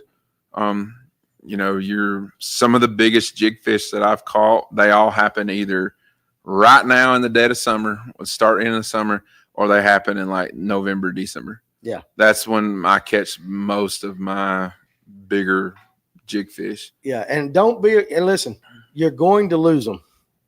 Yeah. You can't be afraid to lose them. Yeah, That's you like can't be buying a afraid to Jeep and then fussing about the lose gas them. mileage. You're going to lose them. So you gotta do that. You just go ahead and get in shaky head mentality.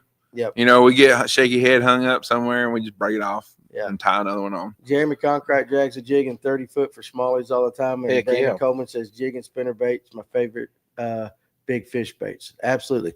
All right, guys, with that, we're going to call it a night because this man ain't been asleep in what? You working on about 30 hours now, or what'd you say? I'd be getting close to 24 here. 24. So he ain't been the best. We got to get Ryan in the I'm bed. good, though. So. I know. But, Ryan, I appreciate you joining us. Always good conversation. And the crew back here. And Father Time, Thank you for having me back. it is so good to see you again. It's good to have you here. Have the crew here. Tim, you did an excellent job on that back there. And I know I tried to screw you up 100 times, but you did good. It's okay. It's good. That's what makes the show interesting. He tries to read me. Happy 4th of July tomorrow. Guys, listen, if you're going out on the water this weekend, for goodness sake, please be careful and watch all the yahoos that have rented pontoons and stuff, and they've had a little too much to drink and all that. I don't want to see any of you guys on the news or anything like that. And also, too, tomorrow I'll be doing the lunch break tomorrow. So you guys tune in right here, 12 o'clock tomorrow. And then we'll have a good weekend and everything. So be safe. We appreciate you. You guys have a good one. We'll catch you on the next one.